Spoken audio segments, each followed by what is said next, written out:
TruthSeekah and/or its affiliates are not responsible for any strange phenomena that may occur during or after listening to this podcast, which may include the following: heightened senses of awareness, psychic abilities, UFO sightings, alien contact, time loss, out-of-body experiences, ringing in the ears, ESP, lucid dreaming, increased synchronicities, astral projection, telepathy, stronger intuition, levitation, miraculous healings, and/or remote viewing. Please be advised to listen at your own discretion.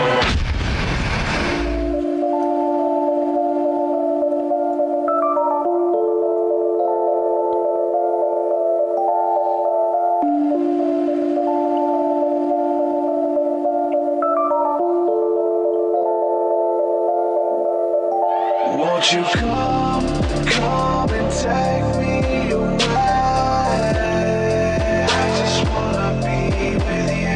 Won't you come and take me away? To a place to walk on troubled seas, faith to stand when I don't believe. I just wanna be with you. Won't you come and take me away? I just wanna be with you. Won't you come? You are now locked into the TruthSeekah podcast. Gargoyles! Psychics! Everything's ungodly! Dark Savage! Streaming live at TruthSeekah.com. She's not a Christian! Give it up, y'all. Your portal to the paranormal, esoteric, and all things spiritual. She's tampering in Dark Savage stuff! And now, your host, TruthSeekah. Yo, what's up, ladies and gentlemen? I'm your host, TruthSeekah. This is the TruthSeekah podcast. Got an excellent show planned for you guys today. Some more conscious conversations. You know what we like to do. Got to drop some news right quick on you guys. I just released a new video to my song Alpha. So I released a new song and video yesterday to my song Alpha. What does Alpha mean? Well, you got to listen to the song to actually understand it. You'll find out at the end. Video that we did this past weekend. It's pretty cool.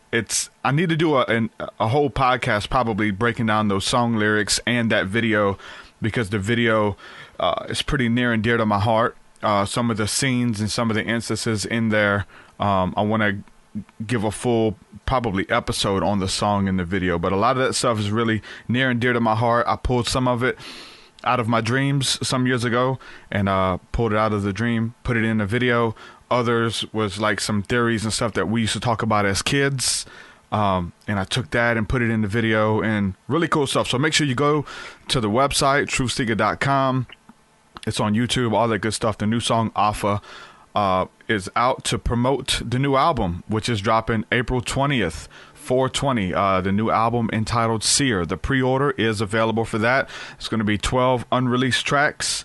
You guys can check that out, and there's a pre-order contest and some other cool stuff that we're doing there. We're going to be giving away some stuff with the pre-orders. I'm going to be autographing every copy that is sold before the album comes out. You get digital downloads early, all that good stuff. Also on 420, we're doing an album release party. The album release party will be in Mobile, Alabama. And if any of you guys want to travel down here and get a chance to meet me and hang out with me for the night, you guys can do that. April the 20th. Look into the hotel rooms and all that good stuff. I got friends driving all the way from Orlando to be here, and I'm reading in the comments. They're already holding it down.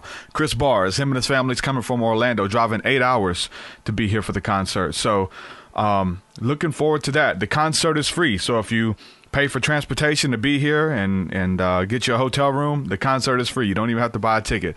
Come here and spend this time with us and hang out. It's going to be awesome. It's going to be at a house show, actually. House shows are awesome.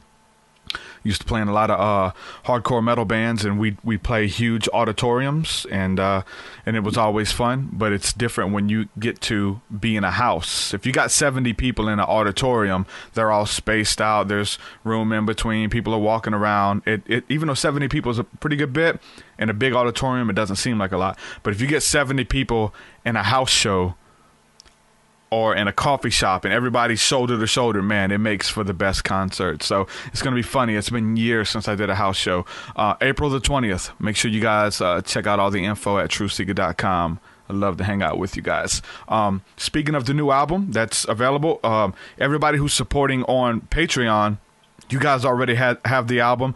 You've had it for months now, most likely. So every time I get done with the song, I upload it to Patreon. And so there, for anybody who's supporting my work through Patreon, you get access to my entire discography, all the new music that I'm working on. Every time my song's done, it goes up there.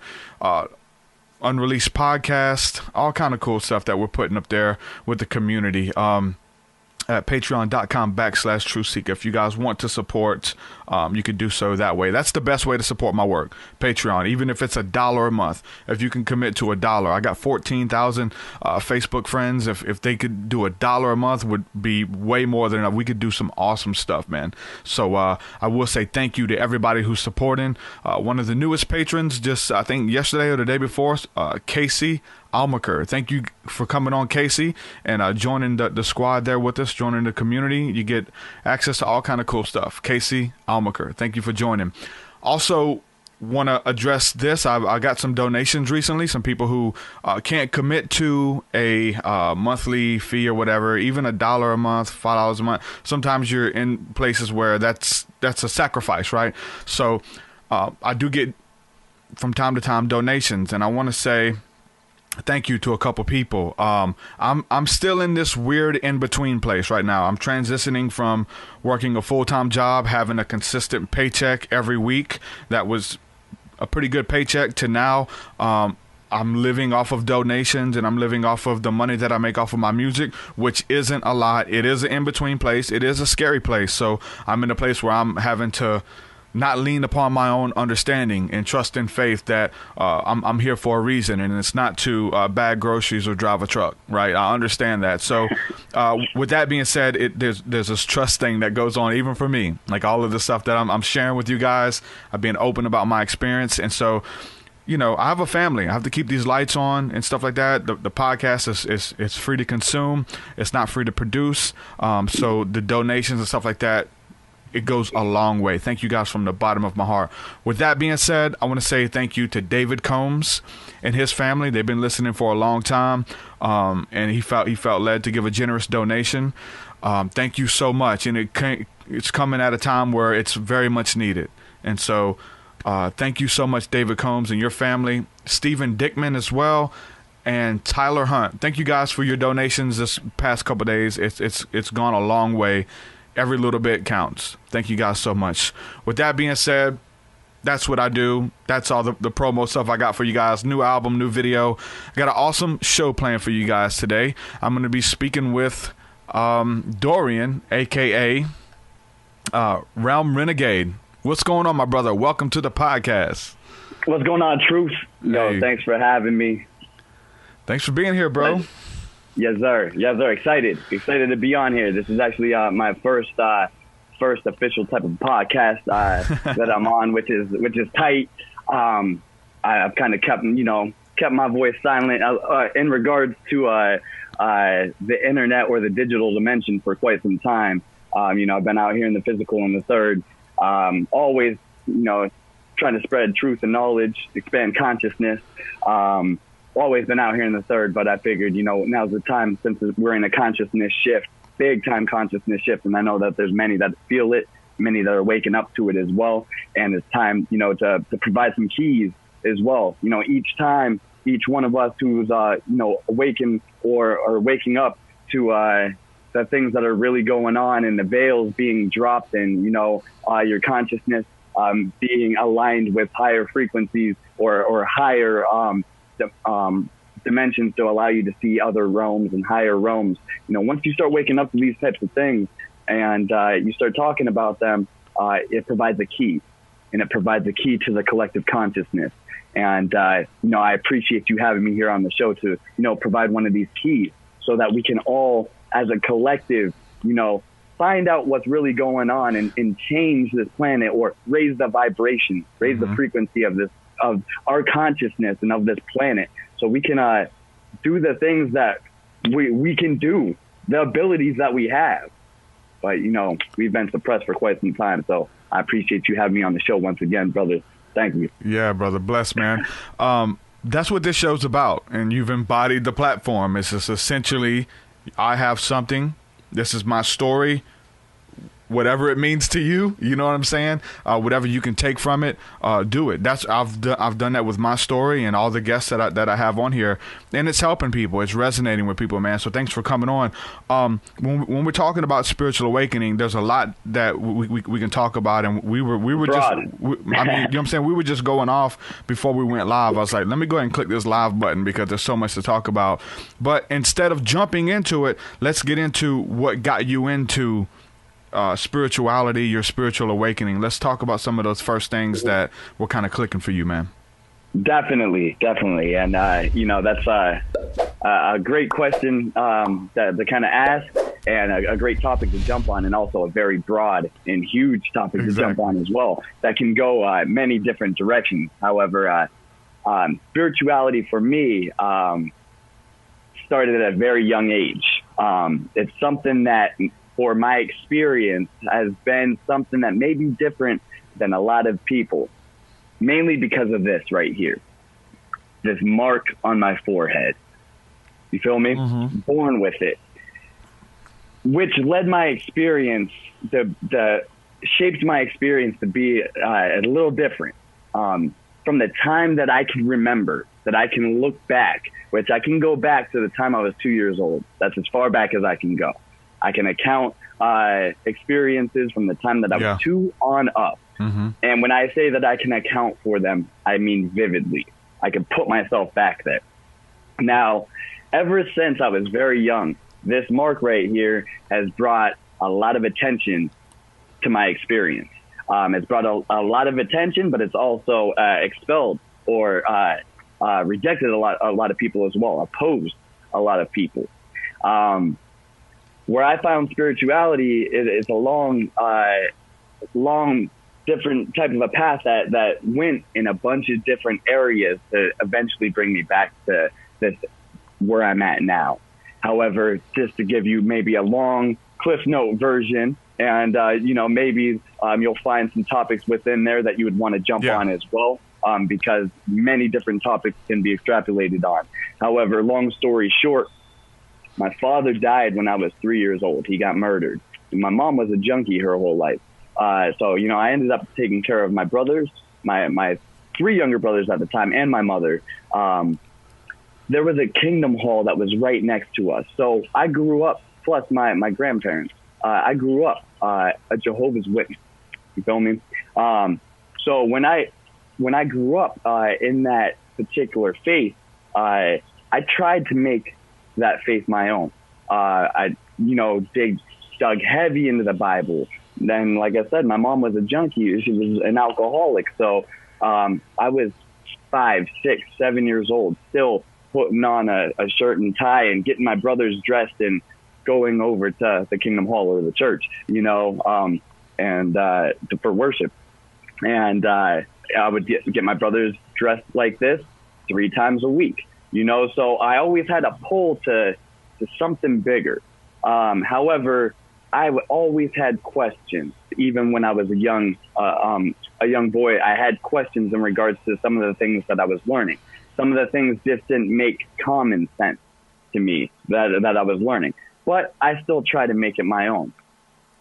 Fast forward a little bit through many different types of experiences because of this that led people to me, different types of religious figures, different types of people of different types of belief systems would come to me, speak to me about my birthmark, or as ones would tell me, the mark that I placed upon my head at a previous time, previous to this lifetime. And, you know, I'd be receiving all different types of information and conflicting type of ideologies based upon what this mark was. I'd have people, Hindustan and Buddhists and shamans, come up to me and speak to me about about this mark, you know, and talk to me about an energy within inside of me that I don't even know that I have.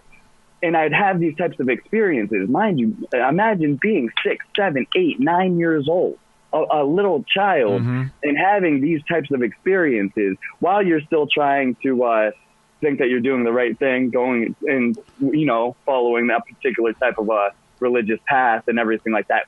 But you're hearing conflicting information all around you all the time. And I was having experiences. The one experience that I had was when I was 13 years old. This was the game changer for me, because you had mentioned you were in bands and everything like that as well. I've always been involved with, the punk and hardcore scenes as well. And Warped Tour, when I was 13 years old, I snuck out because my grandmother ended up taking me and my brothers in when I was 10 years old. And she was, she's still here. She's still here with us, but she's very, very religious. And blinders on in regards to, her particular faith. And, so she was very strict, and I wasn't allowed to do, a lot of worldly type of things. However, I still did all of the worldly type of things. I was, going to shows and involved with, people that, my grandmother wouldn't typically, approve of and everything like that. And I was, riding BMX and being involved with, people that you sponsored and pros and everything like that. Everything that I've done where it's shaped me, I've always been involved with professionals of that particular area. You feel me? However, I went to Warped Tour. I'll never forget, I was walking to get to the main stage. And as I was walking there, I saw a gentleman in all white. And he was wearing like a Raiden style hat, the rice hat, all white, staff in hand, book in hand. As I was walking past, I saw him and I was just drawn to him. This is out of the ordinary to have a gentleman like this at a show. You have everybody dressed the way that they're dressed. This was in I was 13 years old, so I saw him, and as I was walking past, here's the stage over here in front of me, and the gentleman is over to the right of me. So I'm walking towards the stage as I'm veering off to the right, just my energy just gravitating towards him. So I eventually just made my way over to him, and he said hello, and he said he felt my energy, and he said, "In the mark that you have on your head," he said it like this, "Yes, and the mark that you have on your head, I've been waiting for you." Now, 13 years old. And then the acid wore off, and it was Well, here's the thing, bro. I'm straight edge. You know what I'm saying? I've been straight edge all the way up until, I played straight edge all the way up until 8 months ago. 8 months ago, life completely changed again, and I was heavily involved with, straight edge and crews and everything like that, So it's okay not to drink. Yeah. So he was talking to me like this, and yes, I've been waiting for you. And in a way that you don't hear cats speak, you feel me? I had a feeling within me that was just like, yo, what the heck is going on right now? And so he started speaking to me about the energy within inside of me. And he said that one day I'm going to know. And one day I'm going to affect a lot of people with the energy that's inside of me. And he said, there's no coincidence that you bear the mark. And I'm just like, what the heck? And he pulls out in the book that he had while he was speaking to me. He put it into this big pocket that he was wearing as he was wearing a cloak, pulled that book back out. And that book, leather bound, looked old. At this time, my mindset was still like, this is a cult, this is demonized, this is that, shunning it, And he handed it to me and he said, this is for you. And I said, hey, no, I appreciate it, but I gotta go check out this band over here. I went to go shake his hand. I reached out my hand and I said, hey, it was nice to meet you. What's your name? And he said, no. He said, I'm not going to interact with you anymore in this dimension. He said, we'll meet again at another time. And that was it. I need to know his name. Yo, here's the thing. I told you about my memory. It's very vivid. I can go back to the time I was 2 years old. I can remember faces. If I seen somebody when I was 3 years old, you better believe that they crossed my path again in this experience. It's a weird thing that happens. Different energy types always revolving back around, almost as if it's on a Fibonacci energy type of a sequence. Always different energy types depending on where my life is at, comes back around. It's a strange thing, but I can always remember these faces. This gentleman, I can't tell you a thing about his face. Wow. Not one thing. You feel me? Yeah. And there's been other experiences like this as well in regards to the similar type of dialogue. A person that has this type of a weird type of an energy that I cannot describe anymore, that I was drawn to it and I felt it.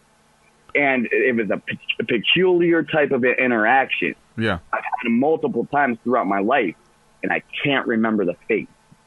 That's insane, bro. I'm talking about the name because, like, I had a similar interaction as well. But I remember this guy's name. He told me his name. His name was Aaron. And very similar encounter. I'm driving. I'm actually in my work truck driving a couple years. Say a couple years. It's been at least 10 years. I'm driving, and I'm on the side going down the road, and I see this dude walking in full garments, like he's on side the road with a big bag, robes on, hoodie. He's like this hooded figure, and I'm like, big beard. I'm like, there's Moses or Elijah. Like I had to turn around. Out of something you would see out of a science, like out of a movie, a biblical movie or something, or what your mind would think is like what you would think is a shaman or a holy man type of a thing to that T. Yeah. So I drove past him, and I was like, that's crazy. And I went a couple miles. I was like, I have to go back. There's no way that being into what I'm into, I have to go talk to this man. So I turned around and went and talked to him, and I pulled up next to him and said, hey man, what's your story, man? What's going on? He says, hey man, it's all Jesus, brother. I'm just on this path. This is the path he called me to. And I was like, oh, that's what's up, man. And I just felt led to give him all the money I had in my pocket, which wasn't a lot. I think it was $60. I was like, look, I'm going to bless you, my brother here. Just going to buy you dinner, whatever you need. I'm a traveling man. He's, oh, thank you, brother. Thank you. And I went to give him my sandwich. I had a sandwich in my case or whatever. He's like, no, brother, I don't eat meat. The Lord's got me not eating meat right now. I said, brother, it's peanut butter and jelly. He said, oh, okay. I haven't had peanut butter and jelly in a long time. And he took the sandwich and stuff. And I was like, I prayed with him right quick, and he blessed me, and I told him bye.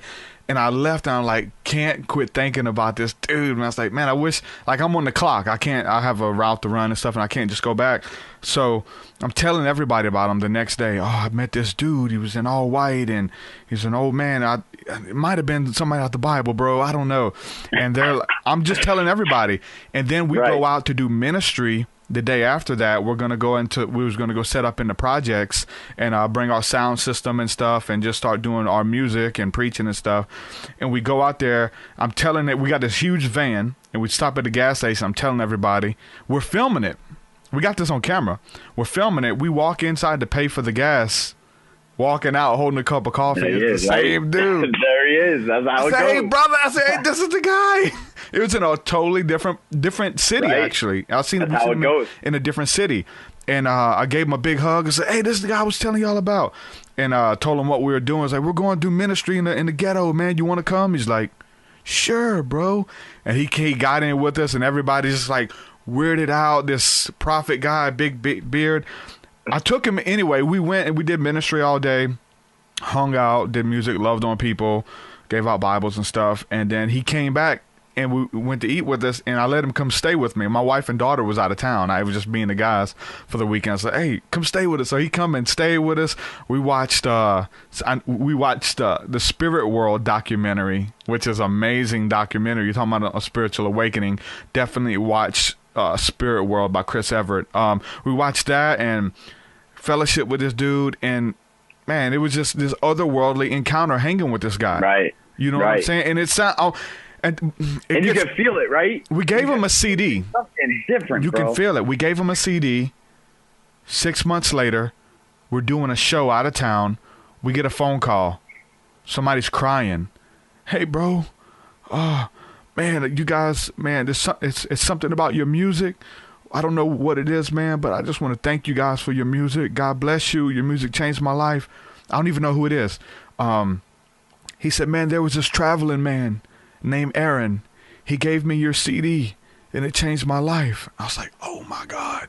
Like Right, all things right. work together, man. The CD we blessed him with when he left, he gave it to somebody. Dude, and he's just traveling. It's just like I Full got circle, chills. man. The energy talking about came this right back stuff, around. man. God, it's so Yeah, beautiful, man. Yeah. It's a wild thing how that works, man. And I'm starting to realize that it works like that every time. You feel me? Yeah. You know how we always hear, you know, we create our own reality. Yeah. And this, that. There's something wild that happens, you know, when you interact with somebody and you interact with somebody off of good intention Yeah. or bad intention. There's something that happens, you know, they use the words like karma and things like that, but there's forces at play that make things come back around and make things happen. It works like that. Yeah. You feel me? Yeah. These are things that we are not taught. We're taught how money, falsely, how the fiat currency system works. You know, we're taught how to be slaves, actually, to be honest with you. But we're not taught the things that actually make this world run and work. We're not taught. You know, so now is really a time that we've got mediums of all sorts. We're speaking through a medium right now. So all of the things that we used to be able to do, you know, back in the day, but before the deception, if I wanted to speak to you, Truth, I'd be like, yo, Truth, I'm speaking to you right now, you know, through the Yeah. telepathy. Yep. And we'd be able to exchange downloads and information and everything like that from a telepathy standpoint. But now we're not able to do that. Even just the word telepathy is demonized, you know, and these are natural and natural things that we have the abilities to do, and they're not bad. Yeah. It's just the same way as we speak these words, bro. And, you know, we see with these eyes, we've got other senses within us that we're able to communicate and make things work as well, you know, through the use of energy and everything like that. But yeah, but what you're saying, man, that energy comes right back around. There's things that happen, bro. There's things that are at play. Yeah, and that's those things that happen, talking about spiritual awakening, that you know something's going on. And I like to preface it like, I don't actually know everything that's going on. It's what I do know is enough to blow my freaking mind and make me want to know more. I'll say that much. I know a lot, but I can't say, okay, this is what this is. This is who they are. These aliens that are watching over us, they're from this star system. They do that. They're fighting with these guys. I don't know what I don't know that stuff, but there's something happening, man, and it's enough to let you know that some God, universal consciousness, is watching over us. It's a loving energy if we tap into it. It sustains us. It gives us peace and long suffering, and we can, man. It's beautiful. It's a beautiful thing. Yeah, it really is. Whatever anybody wants to call it. Yeah, it's a beautiful thing, and we can just embody the whole thing under just saying, you know, spirituality or conscious, you know. But what it is or what happens, and when you're tapped into it, it's a thing that almost your words can't describe unless you see it yourself. And we're at a time now that a lot of people are starting to wake up and starting to open up that eye just a little bit, maybe starting to open up the other one and starting to say, holy cow, like what is going on, you know? And there's things that are going on. You had asked a question about my spirituality though, and I had told you just an experience, but where things, you know, started ramping up. And like I said, man, we could go on for hours and hours and hours. So if you want to ever have me back on it again, you know, we could dive deep on all types of stuff. And, you know, any of your followers or if anybody, you know, wants to speak on some things as well, you know, that's what we're doing, right? We're raising the awareness, building the consciousness so that eventually, you know, the collective consciousness can accept, you know, raising this vibration and living life differently than the way that we're living it now. Because what we think is freedom is not what anybody thinks that it is. You know, we've been stuck in a slave system and we're moving into a new slave system. We're in a paradigm shift right now, you know, and that's something that we could touch on, but I wanted to let you know, because we were talking about how the energy moves and it comes back around and just the strangeness or how that works, you know, especially with spiritual awakening and everything like that.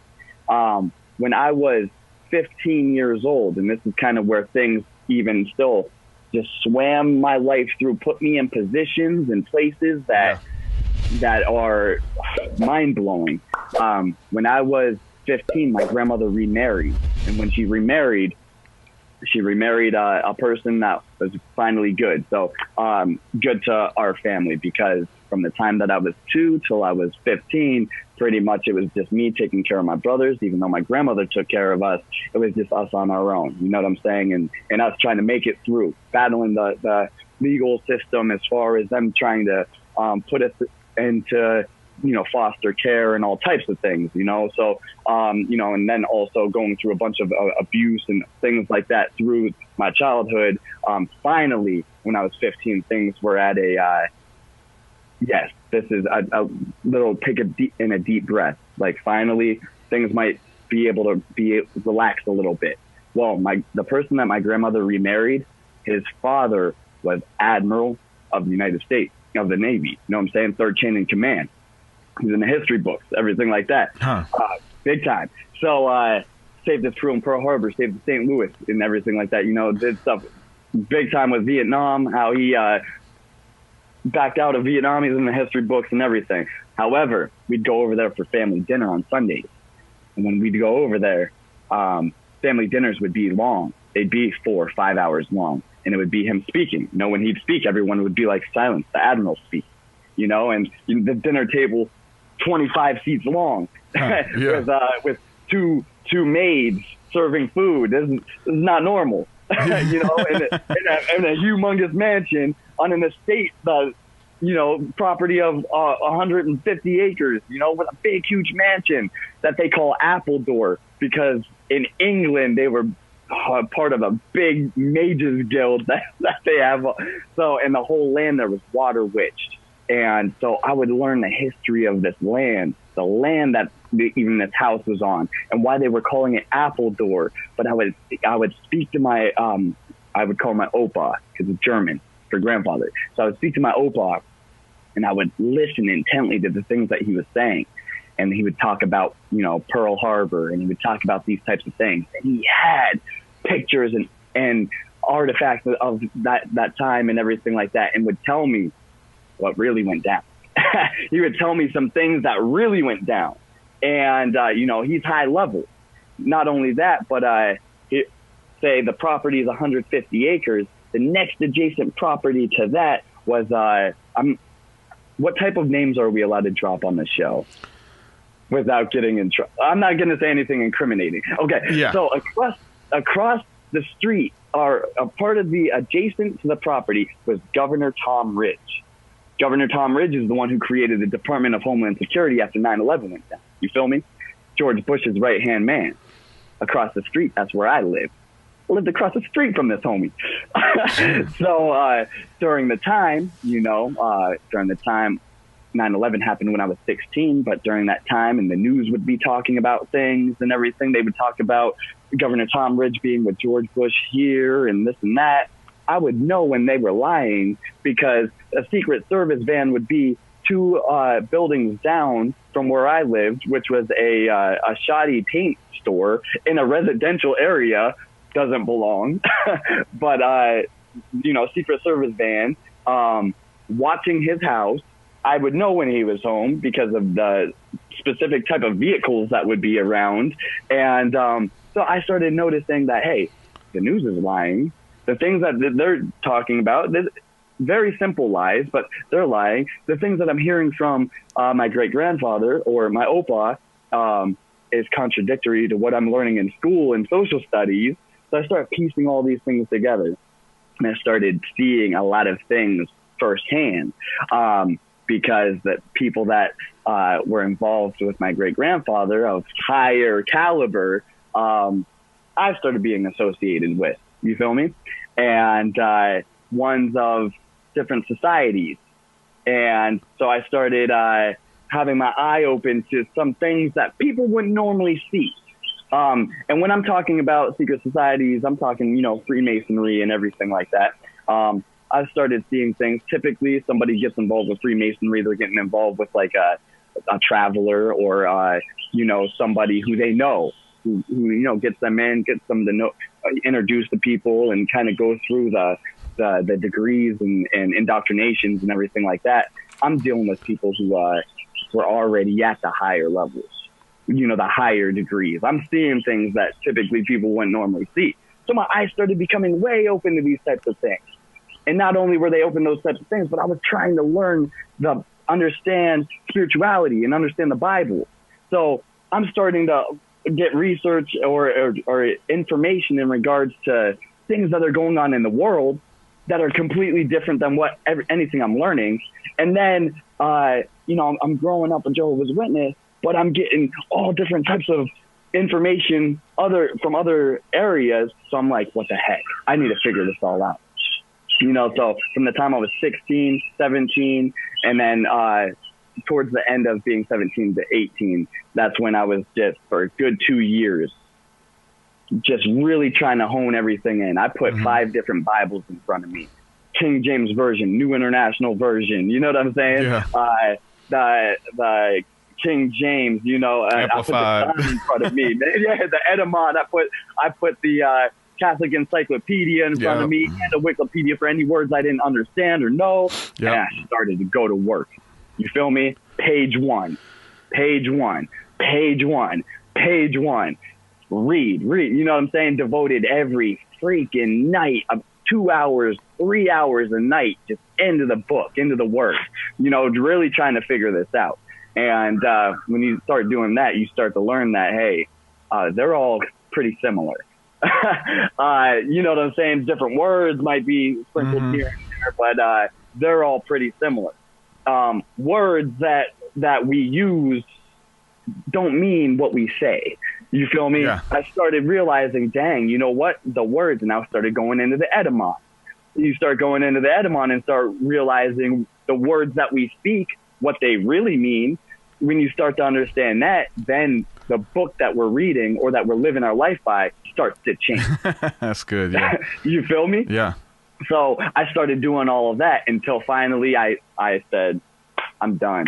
Like every single thing that I've learned that I know, because I started speaking to, ones in the congregation, the elders in the congregation. I started speaking to the priests, Catholic priests and pastors at Christian churches. There's this organization in my school that was like a Christian type of organization that kids get together and youth. It's called Youth Life. Yeah. I started talking to the cats within Youth Life. I start asking questions, and they're telling me things that aren't even in the Bible. I asked about the Nephilim, and that's not in the Bible. Not in my Bible. That's how they said. It's not in my Bible. My Bible. Yes, it is. Not my Bible. And then I say, what Bible is yours? King James. Or, okay, right here. Yeah. You know what I'm saying? Yeah. So it's like everything. There was nobody to speak to. Yeah. There was nobody, you know what I'm saying? Conflicting information. And then they start talking about, stay away from that guy. We're praying for him. So you're right. Burning all your bridges. I then became silent. I shut my mouth and I said, you know what? I'm done. I left home because I realized that my brothers were going to be okay. We had a rough childhood growing up. That's a whole different other subject we can go on at another time. But I left home. And when I left home, I, was heavy into the hardcore scene. That's where I felt like I belonged, So I was traveling the country with music and with heavy music. So, along with that lifestyle, which you said that you were in metal bands and things, with that lifestyle, comes along the violence and everything like that as well. And I was in a crew. I was in a worldwide crew that's very big, which probably associates with cats that you even know. But I was, even though I lived that particular lifestyle. What was the name of your crew? Because we're not too far away from each other. Right. So I was involved with a crew called Swing on Sight Family, SOSF 59. We used to be real tight with a crew that was FSU, Friends Stand United, which there was a big, huge war between the two of our crews. Have you ever heard of the DKC? 100% Dead Kitten crew. I know cats in that crew. A lot of those cats in Florida and everything like that. Yeah, all those cats converted over to a different crew that I know all those crews. Those kids, some of those cats saved my life. And that's also another reason why of the spiritual awakening and what really allowed me to travel the astral realms was that particular scenario where I got jumped in the middle of the streets when I was, riding heavy in this gang life. You know what I'm saying? Yeah. At the end of the day, that's what it is. And got Got It's jumped out legit, in the middle man. of the Those street. dudes don't play. Right. They start a lot of trouble too. Yeah. So, you know, I had my teeth blasted out. My nose shattered. The roof of my mouth, or the bridge of my nose was through the roof of my mouth. My orbit broken. Oh my God. Beat down in the middle of the street. Stomped on the back of my head. Like I said, my teeth blown out. That's also another story that if you wanted to know the details, we could go into that at some point, because it's very important to what happened. And like I said, this podcast is all over the place because there's a lot of information to give. Yeah. However, I took the last blow to the back of my head. When I took that last blow to the back of my head, it was a stomp. Lights out. I didn't pass out. What I did was, as soon as I took the hit, the flash happened. Yeah. And when that flash happened, I said, Derek, Nate, Gabe, Grandma, Hannes, that's my family. I said, I love y'all. I'm out. And that was really the first time that I actually even said, I love you. Yeah. You feel me? Like, I grew up in a household in a way that we weren't really expressive in regards to love. You know what I'm saying? Yeah. We never even hugged my grandma until definitely. I was like 22 years old, you know? Mm-hmm. And that was after, you know, I saw my grandma for the first time in like 2.5 years after I was gone, you know? But regardless, to go back to taking that last blow to the head, I said, I'm out. I love y'all. I'm out.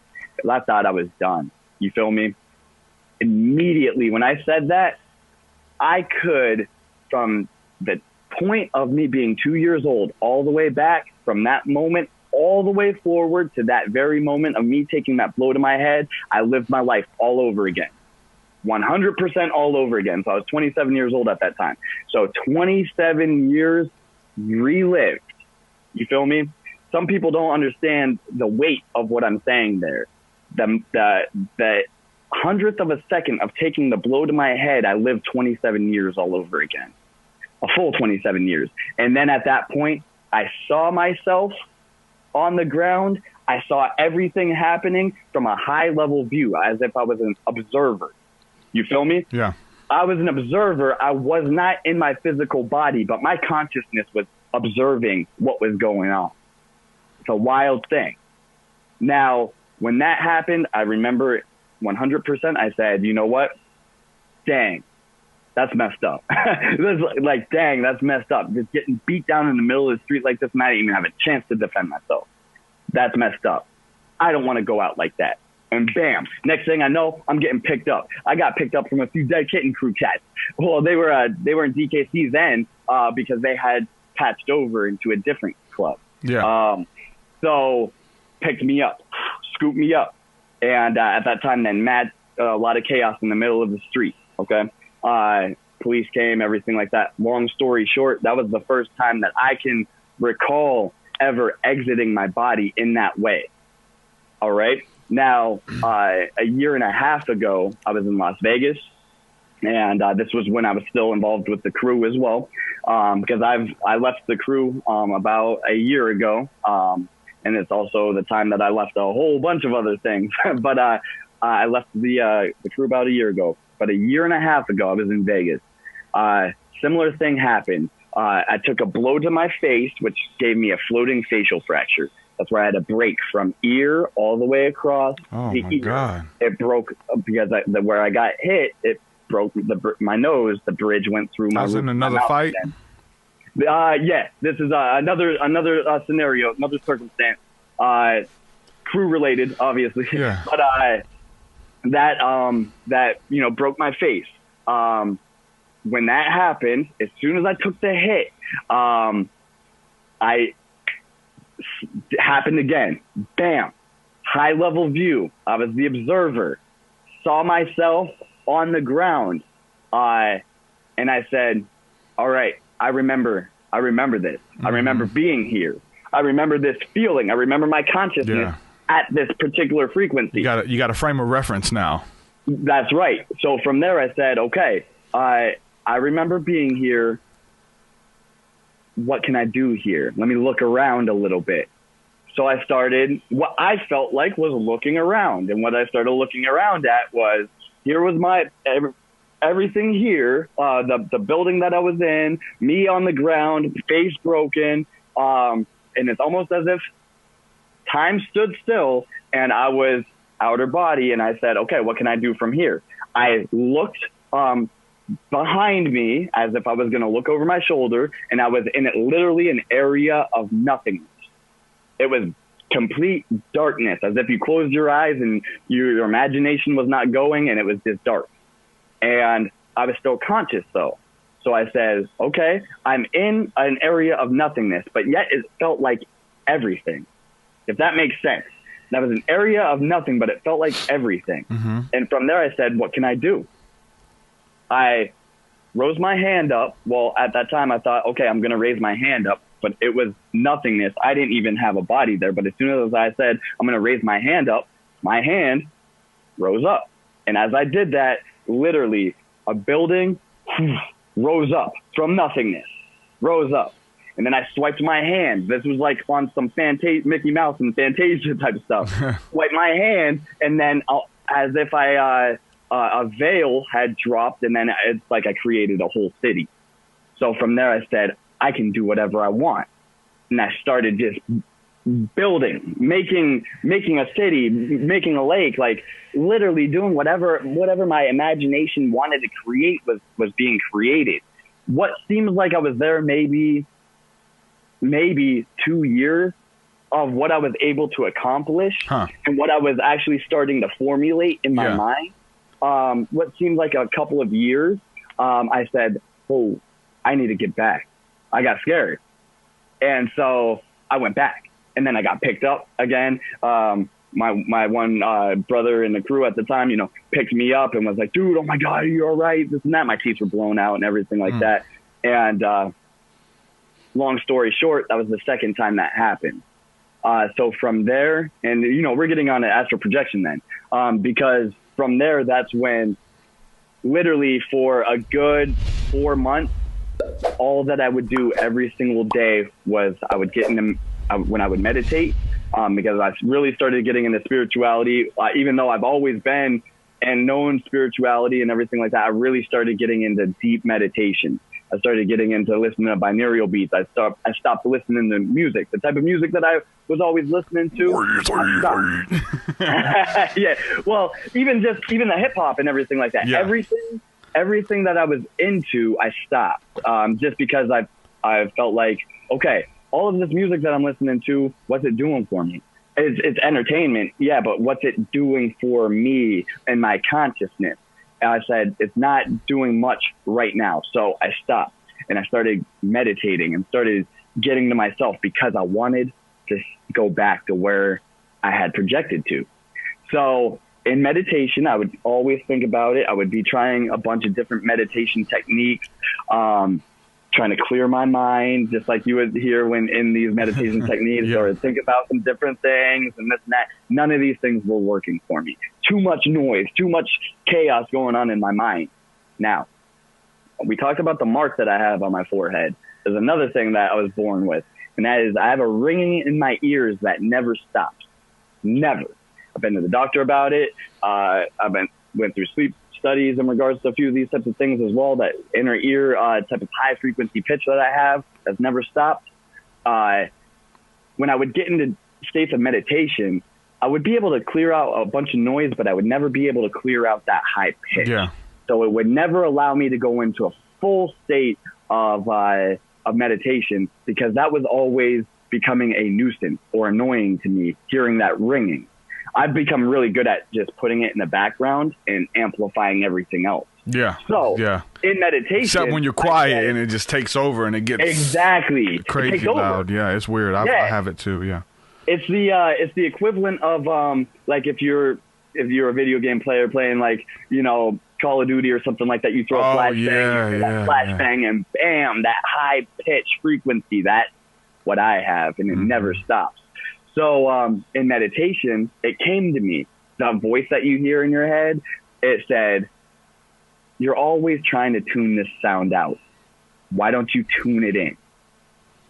So in meditation, I started tuning that sound in, and I made it the most amplified sound, and I drowned everything out. Yeah. When I did that, bam, I went back, and I projected back to where I was at. back to the same area of where I created all these buildings and city and landscape and everything. I was there. I was back. Wow. And I said, okay, now I'm here. What can I do from here? And I started meditating from there, like Inception, a meditation within a meditation. You know what I'm saying? Yeah. And from there, that's when everything changed. And then, bam, when that happened, I was in an area that all that I can describe was energy. Because when I came out of it, all that I could say was it's just energy. What I would perceive as energy or light, balls of light, orbs, or anything like that, I know that I would see it and perceive it. And then I know that things happened that allowed either my imagination or I would receive a download that would let me distinguish what these types of energies were. That makes any type of sense. Yeah. So I was in a place or a realm that was, these eyes can't see or distinguish as physical. Things weren't physical. However, they become physical when you think about them and then you talk about them. Mm-hmm. You feel me? Yeah. So I started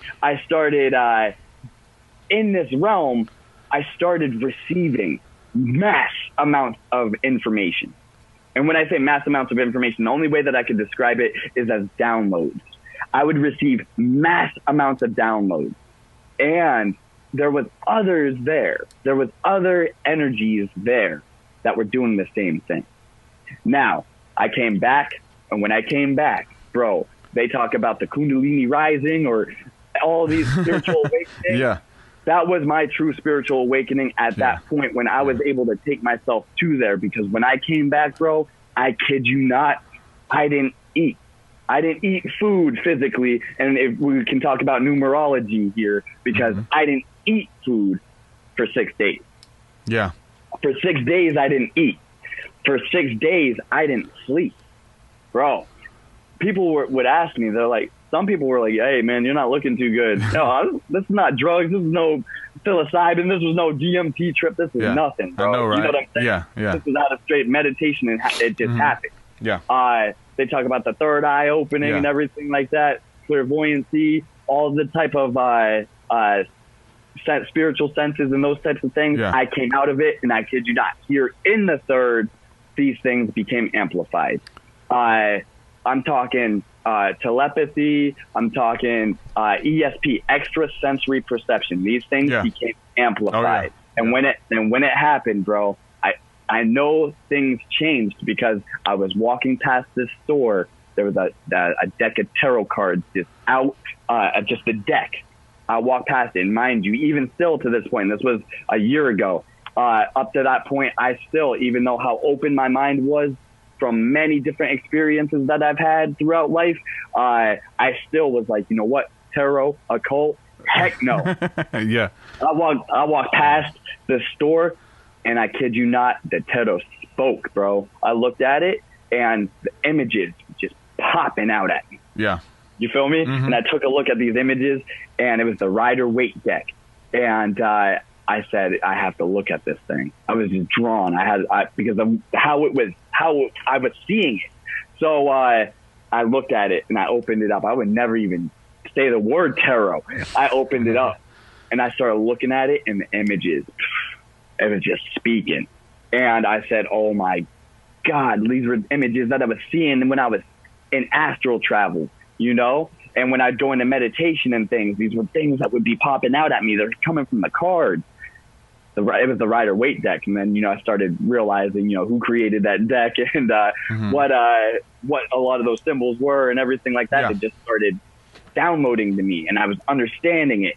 And so from there, bro, from there, what I would say was the full spiritual awakening, because from that point on, when I would go into meditation, it still took a little bit of time to do it, to focus in on that sound. Yep. It would take me there, and it would take me into realms that a lot of cats talking about. And that's why, I wanted to reach out as well. Definitely. Because, when you start hitting these other realms, there's energies and entities that are in those realms. We see life a whole... We don't even know what we see out here. because we see things only one way. You know what I'm saying? And it's the way that we've been taught and indoctrinated into. But there's other things when you start using your other senses that you become aware to and actually can interact with as well, which becomes a wild thing, and it changes the way you even perceive this reality. Yeah. When you're able to do that, you get to see, you actually get to see it for what it is. Let me share something with you about the ringing in the ears. I'm gonna grab this doll I have behind me. I've actually got a Pokemon doll back here. Let me grab it right quick for the people who are watching on video. Hold on.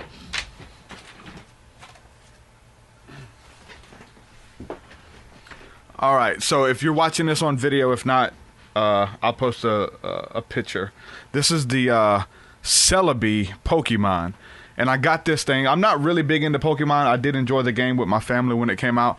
But I wanted to buy this one. And it had to do with the ringing in the ears. This is a reminder when I started having all of these supernatural encounters and UFOs and making contact with angels and things like that. Like, this is what this represents for me. It essentially represents synchronicity.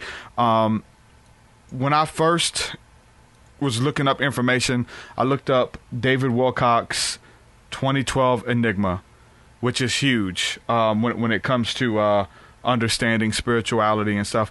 Well, there was a segment on there where David Wilcock was talking about the Egyptian belief of vibration and about time traveling and the ringing in the ears. That when you hear this ringing in your ears, if you stop and you focus on it, if you focus on the ringing in the ears, that you can actually time travel. And there was all this Egyptian text and literature and paintings about vibration and traveling and things like that. You can actually time travel by focusing in on the ringing of the ears.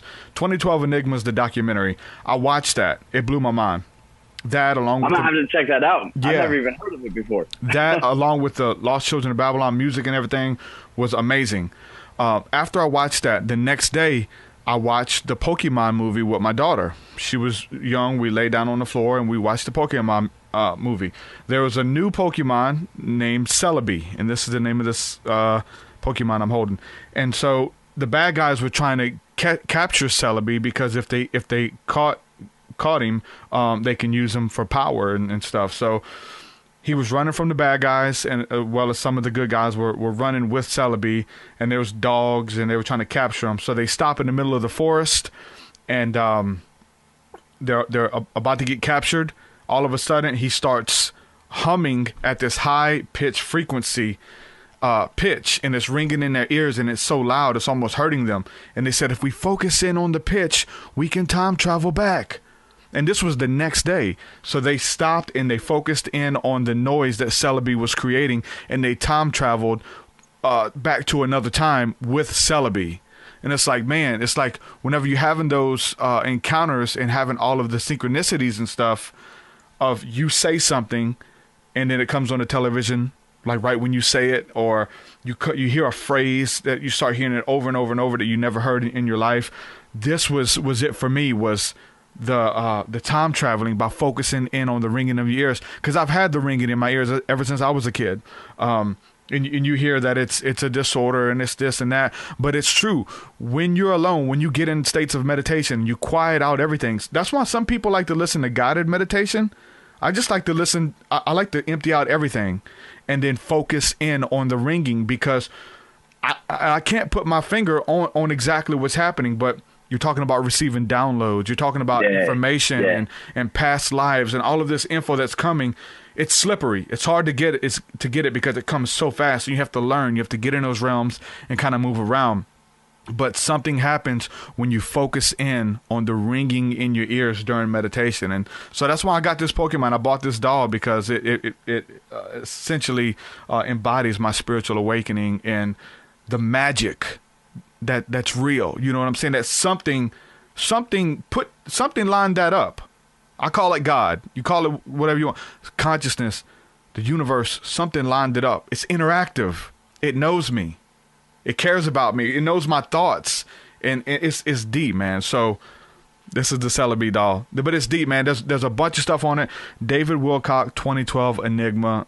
that was a starting point for me. And if you guys haven't seen that, the two documentaries that I've mentioned today, David Wilcock, 2012 Enigma, and Spirit World by the Enigma channel, Chris Everett. Those were two ones that just took me to the next level when it's talking about understanding the spirit world and how spirits operate and stuff like that. Let's talk a little bit about Realm Renegade, which is the name that you're talking about. And you're talking about going into these trance-like states, receiving downloads, informations, dealing with entities, and trying to make sense of it all. Like what are some of the practices that you're doing? Is it strictly like meditation? Have you messed with psilocybin at all or anything like that, or ayahuasca? Or all right, tight. Awesome question as well. And hey, thanks for letting me know about the Pokemon as well. Name one more time. His name? The Pokemon's name? Yeah. Celebi. Celebi. And I'm trying to look up the names because like it's deep because you look up the names of these things and they mean what their powers are and what they do. Like it's an ancient language. This stuff's deep, man. It is. Pokemon was a wild thing, and not too many people really understand. You know, even a lot of these cartoons, and they can do it with cartoons more than they can do it with real people. But they've been doing it with real people as well, making riddling these cartoons and movies, whether they're getting the ideas or concepts from other things, from ancient things or experiences. The churches won't let you listen to it or watch it. Correct. The churches will demonize it. That's the approach I took from that and Harry Potter and all that. Yeah. Like because I was in church whenever all that stuff came out.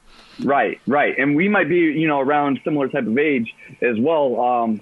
Because, when I was coming up, all that stuff was strictly forbidden. You mentioned Harry Potter, forbidden. Pokemon, forbidden. Anything that has to do with anything of the occult, monsters, anything that has to do with anything. Aliens. That is not aliens even. You start mentioning UFOs and aliens and that's demonized. You know what I'm saying? Yeah. Which I'm not talking trash on anybody, but I'm just saying, how do we expect to advance or progress consciously if we're still thinking that every single thing is demonized? Even the God-given powers that we have within ourselves were given to you by demons. Yeah, ain't that something? Yeah, like what the heck? You know what I'm saying? I'm fearfully and wonderfully made. I don't know about you, but that's what the scriptures say. Exactly. It's a crazy thing. And I do want to jump on, what some of my practices are as well, but I do want to just touch on, man, because I could go off on a bunch of different areas. And definitely. About people calling things demonized, but bro, we can remember when you used to go and shoot electricity out of your finger? Think about it now. Mm-hmm. Remember when you were younger, bro, and you would go and grab the fuzzy sock, walk across the carpet, outstretch your finger, touch your homeboy, and give him a shot. Yeah. You feel me? What'd you do? You shot electricity out of your finger. You feel me? You turn the lights off and you could see that spark. Yeah. Or remember, you would sit under the blanket, rub a blanket on your head, and a balloon, shooting off, or a balloon. Like, what the heck? We're shooting sparks out of our head. We're shooting sparks out of our finger. Now that's just an analogy and just a simple one, but we were doing that as little kids. Yeah. That goes into practices that I do. I do yoga, hatha, kundalini. You feel me? I do the newer mainstream practices as well. The past month I've been, I just started going to a yoga studio as well, but I kid you not, when you start doing yoga, many things happen for you, because when you start getting in touch with your breath, you start aligning your breath, and what are you doing? You're bringing in prana. People don't even understand what that prana is. You get in touch with the Holy Spirit when you get in touch with your breath, man. People don't know, because what are you doing? That pranayama, that's when you're bringing in the breath of life. What are they talking about? It's not oxygen that you're breathing in, because we already know, I mean, this is the medical community that says that when you breathe in, you're breathing in what? 12 to 13, what do they say? 11 to 13% oxygen. But when you breathe out, you're breathing out what? Anywhere from 10 to 13% oxygen, which means you're only hanging on to 1 to 2% oxygen. That's not what's running your body. What is? When you're breathing in that prana, bro. You can see it when you look outside. You can see it in your house. It's all those little specks of dots everywhere that you're looking at. You know what I'm saying? It's electricity. You're breathing in electricity. You feel me? When your heart stops, what do? They hit you with a defibrillator with enough voltages that will kill a grown man if they're awake. But if their heart stops, you need to hit them with that electricity. You need to get that electricity back. Why? Because they're not breathing. You're breathing in that electricity. That's that pranayama. You feel me? And then when you're moving that electricity through your chakra system, you know, and up to the spinal column or the sleepia staff, which that symbol is, you know what I'm saying? And you're traveling electricity up that spine through through your chakra systems, which is your endocrine and organs. You feel me? And then you do what? You're bringing the electricity to your fifth chakra, which is your uvula. You stick your tongue behind your uvula, up your nasal passage. This is where a set of nerves lay from your pineal gland, your sixth chakra, your pineal. You feel me? Got a set of nerves that hang down. When you take your tongue and stick it behind your uvula, which your uvula, fifth chakra, which your chakra points are energy receivers. People don't get it. So you stick your tongue behind your uvula and up. Now, mind you, these are when you're doing like Kundalini yoga, you've done your poses to where you've charged your chakra systems, or what are you doing? Each one of these glands or endocrine systems are secreting electromagnetic fluid. You feel me? All of our endocrine systems are responsible for secreting fluids. You know, our pineal gland is responsible for what? It secretes serotonin during the day when the sun is up. That keeps us happy, smiling, talking to each other, wanting to be here. When the sun goes down, what happens? Your pineal gland does something. It shuts off production of serotonin. Then does what? Starts the secretion of melatonin, the sleep hormone. So then you could do what? You get tired. It will eventually put you to sleep. Then you go through your sleep cycles, your REM cycles, because you're getting hit. REM 1, bam, you're getting hit with another dose of melatonin. REM 2, bam, you're getting hit with another dose. What is it? REM, R-E-M, rapid eye movement. Because what's happening? Something very, very peculiar happens when you hit REM 5. You feel me? Because when you hit REM 5, what happens? Your pineal gland now stops production of melatonin and secretes what? DMT, dimethyltryptamine. Now, when that happens, DMT, you got rapid eye movement. What's happening? Your eyes are flying to the back of your head up to this gland. People don't get it. So what happens is that simple secretion of DMT, dimethyltryptamine, that's when you hit your dream state. And your dream is less than a second long. You might feel that you're in your dream for a year, 2 years, 10 minutes. It doesn't matter. Your dream state is less than a second long. You feel me? So that's why when people feel like they're falling, you know, somebody maybe like pulls something out from under you or pushes you, and in your dream you feel like you're falling down a cliff. Oh my God. No, man, that's just your initial wake up. You know what I'm saying? Mm-hmm. But with what we were talking about, Kundalini yoga though, bro, when you take that tongue, put it behind your uvula, that set of nerves that hang down from your pineal gland, your tongue is a plug. Your tongue is very highly soluble. Not only is it the most soluble place in your body, you know, you've got your glands and everything like that go right to your bloodstream, but it's also the most highly electrically charged. Your tongue is exposed nerves pretty much. You know, you stick out your tongue, you can see those nerve endings. You take your tongue, you stick it up behind the uvula, you secure the connection. What happens when you take a plug and you plug it into the wall? Typically, sometimes you'll get a spark. You feel me? Mm-hmm. Same thing happens. You close the gate. So after you've done, you traveled the electricity through your body. You get to your fifth chakra. That's where you close the gate. You put your tongue behind your uvula, up the nasal passage, and the spark happens at point of contact. But it's not coming out of your mouth. It's traveling up. And it travels up and it hits your pineal gland. At that point, you've now released DMT. Now, seventh chakra expands, and you are now in a full meditative state, astral projection, whatever you want to call it, tripping even. But at the end of the day, you've done something that your body naturally does, and it takes you somewhere. And where it takes you to a deeper spot of your consciousness, that when you're at that deeper spot of consciousness, you're actually tied to other consciousness as well. You feel me? I know you've been there before. Yeah. And it's that's the only way that I can describe when you get there. But what I was telling you about is Kundalini yoga. Now, is this the practice I do? I try to. I can't do, there's a specific mudra that is done when you stick your tongue behind your uvula. I can't do it because I'm tongue-tied. But there's something else. So where you do your alternate nose breathing, because you're bringing in negative and positive charges. You're bringing in enough to cause that spark to your sixth chakra. You feel me? People say you're getting high on oxygen. No, you're just you're allowing your pineal gland to do some work, what it's supposed to be doing. And some practices that I do, yoga, when you get in touch with your breath and you get in touch with fighting through, when you're doing these poses, they're for specific reasons. And you're holding these poses and you're breathing through, you're literally, it's as if you're going through battle and you have to mentally get through.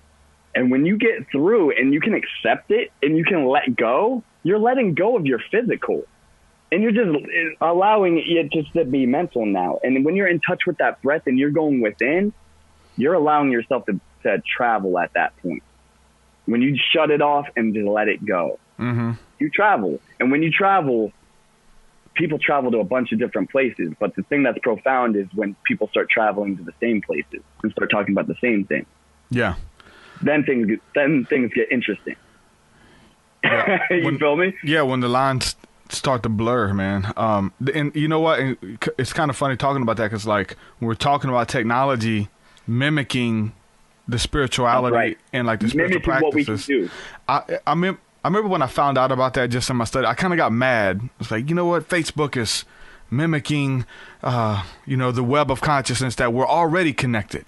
And now Facebook is trying to say that we're connected through social media. And so we're forgetting that we're connected and losing touch with that. And I got mad at that. But now I'm able to kind of embrace technology for what it is. I mean, you can't fight it. You know what I'm saying? We're not going to go backward. We're only going to go deeper into that. But to still kind of use that in unison with our spirituality, or to try to. Because I've been to the places where you walk into a room and all of a sudden you feel pain in your body, or you get this heaviness of a weight of depression comes on you when you walk into a room, and then you find out around the corner somebody's in there crying because they found their spouse cheating on them. And I can feel that, that weight, like, oh my, what is that? And you know what I'm saying? Because we are connected, and we are moved by the infirmities of each other and stuff like that. So it's cool that we're able to kind of tap into that stuff. And when we do meditation, Kundalini yoga, the breath work, all of that stuff, it kind of makes it to where those states are heightened. I really don't teach like opening your third eye. Like, it's something I think that most of us are born with it open when we're kids. Sure. So and obviously we could say it shuts or it gets calcified or whatever because of life and trauma and things like that, and schooling, education, and that's make believe, that kind of stuff. It's like, okay, it's make believe. You hear it enough, you start to believe what everybody's saying around you. So it's a gland. It works. Just you go like to sleep, you wake up. It's a gland. It's working. Now, what's happening though, as far as when you're going deeper into things, that's different. And that's something that people fail to realize. There's a lot of different things that will prevent somebody from being able to do things like astral projection, or even be able to do things like accessing the Akashic and things like that, or gaining these mass amounts of downloads. If you are shutting your mind off to those types of things, you're probably not going to receive it. If your body's in an inflamed state, I'm going to say it's probably hard to do it. I'll let you know, another practice of mine is the way that I eat. You know what I'm saying? I eat vegan most of the time, alkaline vegan. And the reason why is because, we already know, I'm not even going to go into all the stuff that they put in the foods and the ways, the practices and everything like that of what's going on with that. Just, we know that even just eating those types of things, though, causes massive amounts of inflammation in our body. Not only does it cause massive amounts of inflammation in our body, but it allows our body to be a breeding ground or a host for, and I call them lower dimensional energies or entities. Yeah. And what are those? Parasites. You feel me? Exactly. 100%. They operate the same way. 100. They operate the same way. 100%. You take a piece of chicken, you put it in the container, close that container, leave it outside for a day. Go back to that container, open it up. Tell me what you see. You're going to see some worms, some maggots, everything like that just growing on that. Where'd they come from? How are they growing so quickly? You better believe that you put that in your body. You don't think that's not happening in your body? It gets deep, man. It gets deep, and I'll tell you too. So, in that documentary, Spirit World, they talk about something called a teratoma tumor, and so it's a tumor that grows in your body that starts to kind of have teeth in it and hair and eyeballs form. That's right. In a tumor, and it's essentially what they believe is that it's demonic oppression and demonic entities within you that are acting through you, and eventually what these entities want is they want a body for themselves. They want a host, and so they believe that it's like these entities trying to form their own body 100 while they're latched onto you. I can side with that. I can side with that 100%. Why not? You understand what I'm saying? Where they come from then? Mm-hmm. You know, you're leaving your body a breeding ground or a host. Well, there's a book that the early church believed in, and it's a good one, man. It's called The Recognitions of Clement. I don't know if you've read that one, but he gets into he was a disciple of Peter and Barnabas. He gets into a lot of stuff about how demons get access to the body through gut rot or leaving meat, like always being full. Sitting there. Yeah, you're always full. Like you eat because it's time to eat. But the last meal hasn't even digested yet because you ate so much. You know what I'm saying? You have all this rotting dead flesh in your stomach at all times. And it talks about demons getting access to your body because of that. This is what the early church believed in. We're talking about spirituality. We're talking about demons and casting out presences of demons that we allowed to be there. This is what they believe. They took that stuff out. You can actually find that book. It's really good. Right, but what are demons? You know what I'm saying? That's the question that most people can't even answer then. What is a demon? Mm-hmm. Because at the end of the day, a parasite that's in my body that is a foreign invader that does what? Wants to attach itself or align itself to my consciousness to make me want to continue to eat more meat and more filth and sugar to feed that thing so that it can take over my body for harm of my body. What's a demon? Not just the early church, but just everyone in the Renaissance area believed, like they had banishments for worms. Like their prayers were these dragons or these worms that would, you know what I'm saying, get in the body. And when you look at these parasites under a microscope, they look like beasts. They look like two-headed dragons. Massive amounts of teeth. Yeah. Right. I'm talking 8 rows of teeth that just are chomping away. I'll say this, like that's definitely the understanding that they had when Jesus had, like, that all sickness and all infirmities were demons. Like that's how you get sick. It's from these parasites. That's how you. It's 100%. It's not like the whole spiritual nature, but it acts the same way as far as them leeching on and pulling your energy. It gets deep, man. They need a host. Yeah. They need a place where they can host, that they're hosted and they can thrive and they take over.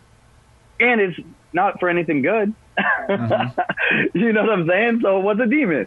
You know, so that's the way I look at it. So another practice of mine is really very practical. Very practical. You know, water. I drink 2 gallons of water a day. Now, I'm not saying that anybody needs to do these things. I'm just saying that these are the things that are required for my body, because I know that the average individual should be drinking at least 1 gallon of water a day. But we're not even doing that. So there's many things that can help us or prevent us or shut us down from spirituality or consciousness. You know, it's hard to be able to do things like astral project or have an expanded consciousness. I think the word for it going around in the spiritual community is like super conscious, as like, to gain a super consciousness is difficult if you're worrying about how much fiat currency notes you're trying to acquire or who you're trying to impress or about all the stresses and worries that you can't change from the past. You start worrying about all those types of things. Your mind is just engulfed in those types of things. You have foreign invaders in your body going ham. You know what I'm saying? You got inflammation in your body, so now your mind's on SOS mode, saying, hey, we need to regulate our bodies first before we can even talk to your spiritual side. You know what I'm saying? Yeah. So a lot of practices that I do are literally a lot of the Eastern philosophy types of practices. Yeah. It goes hand in hand, and I'll tell you what, like, it's been a struggle for me. It has, and I'm cool with that. That's part of my struggle. But I'll have periods of months that I do it, and then I'll fall. I'll eat a chicken nugget, and then I'll get like, oh, you know what? Forget it, man. You know what I'm saying? Life is life, and we must take life to whatever, how you have to rationalize it in your mind. But I will say this: those deep states of meditation and connecting with the angelic beings, what we call UFOs, the lights in the sky, the entities, the deepest information that I've got. I mean, obviously, like a lot of it's just about self-realization about it. But they told me straight up, if you want to continue contact, meditate more, one, and eat vegetarian, fruits and vegetables. And then I look 100%. In the scriptures when the prophets or Jesus would have angelic communication and angelic contact. It was during a fast when Daniel would eat fruits and vegetables for 2 weeks. And then it says after 2 weeks, an angel approached him and brought him a message about his life, about his calling, what he was supposed to do. Look at Jesus always going in and out of these states or whatever, or going on a 40-day fast, right? Going into the mountains, on top of the mountains to pray and fast. He would have angelic encounters. The angels would appear to him. And that was information that I got 100%. If you want to keep this up, meditate more and eat vegetarian. And from receiving that information, then it was a battle, because it's like, okay, this is what you're supposed to do, but there are forces at work. There's, all kind. It became a battle for me. But yeah, I definitely. I'm not gonna beat anybody up. It's so funny too, because like I did an interview with James Gilliland. He's an amazing dude, UFO contact and UFOs at Mount Adams, right there where he has property, and they catch this stuff on camera. They see ships and contact with beings, and it's really, really deep stuff. And I had him on, and he was talking about creating heaven on earth, but then he slipped and said it doesn't, because he was talking about like sex and what are you for and stuff like that. He said, it doesn't matter if you're this or Christian or Buddhist. It doesn't matter if you're a vegan or vegetarian, or if you eat meat. And then like that's what caught people. It's like, hold on, how are you talking about creating heaven on earth but you eat meat? It's like that whole almost 2 hour interview. They're like, that's the only thing they took away, was the fact that he wants to create heaven on earth, but it's okay to eat meat. And like that's what all the comments were about. So people can get really really possessive and aggressive on these certain issues, man, whether it comes to, okay, you said universe. His name is Jesus. His name's not the universe. He has a name. You know what I'm saying? So, right. It's all of the stuff to kind of. People are always going to talk, and I love everybody who wants to stay in the light. People are always going to talk, but at the end of the day, they're still listening. You know what I'm saying? Yeah. Here's the thing, man. All the cats out here that are going to hang on to the little words and everything like that, that's all good. They're still listening. And there's the ones who understand it and the ones that are really taking in the information. Those are the ones who matter, because those are the ones that are going to help assist and help with the collective consciousness in regards to changing this, the frequency a little bit. Because, bro, we are at a paradigm shift. We're literally at a time now where there's almost, I would say the majority of the world sees the world in the way that we've been living. You know what I'm saying? You got to work to make your money, so that you can buy all of these material possessions. And then now it's so I can make myself look the coolest and the hottest on Instagram. I need to have all my social currency, all my likes, all my followers. Yeah. You know what I'm saying? That's social currency. Mm-hmm. All that we've been doing is living off of a currency type of a system. You know what I'm saying? And it doesn't need to be like that. It's a weird thing. You know what I'm saying? And that's how we are now. But we're at a paradigm shift where there's cats that, the majority of the cats see it this way. And then there's cats that see life a completely different way. They're looking at this reality and going, hold on a second. I'm seeing all the lies. I'm seeing all the deception. I'm seeing it right in front of us. You know what I'm saying? Like, we could be looking at something on TV and be like, immediately be like, this is false flag.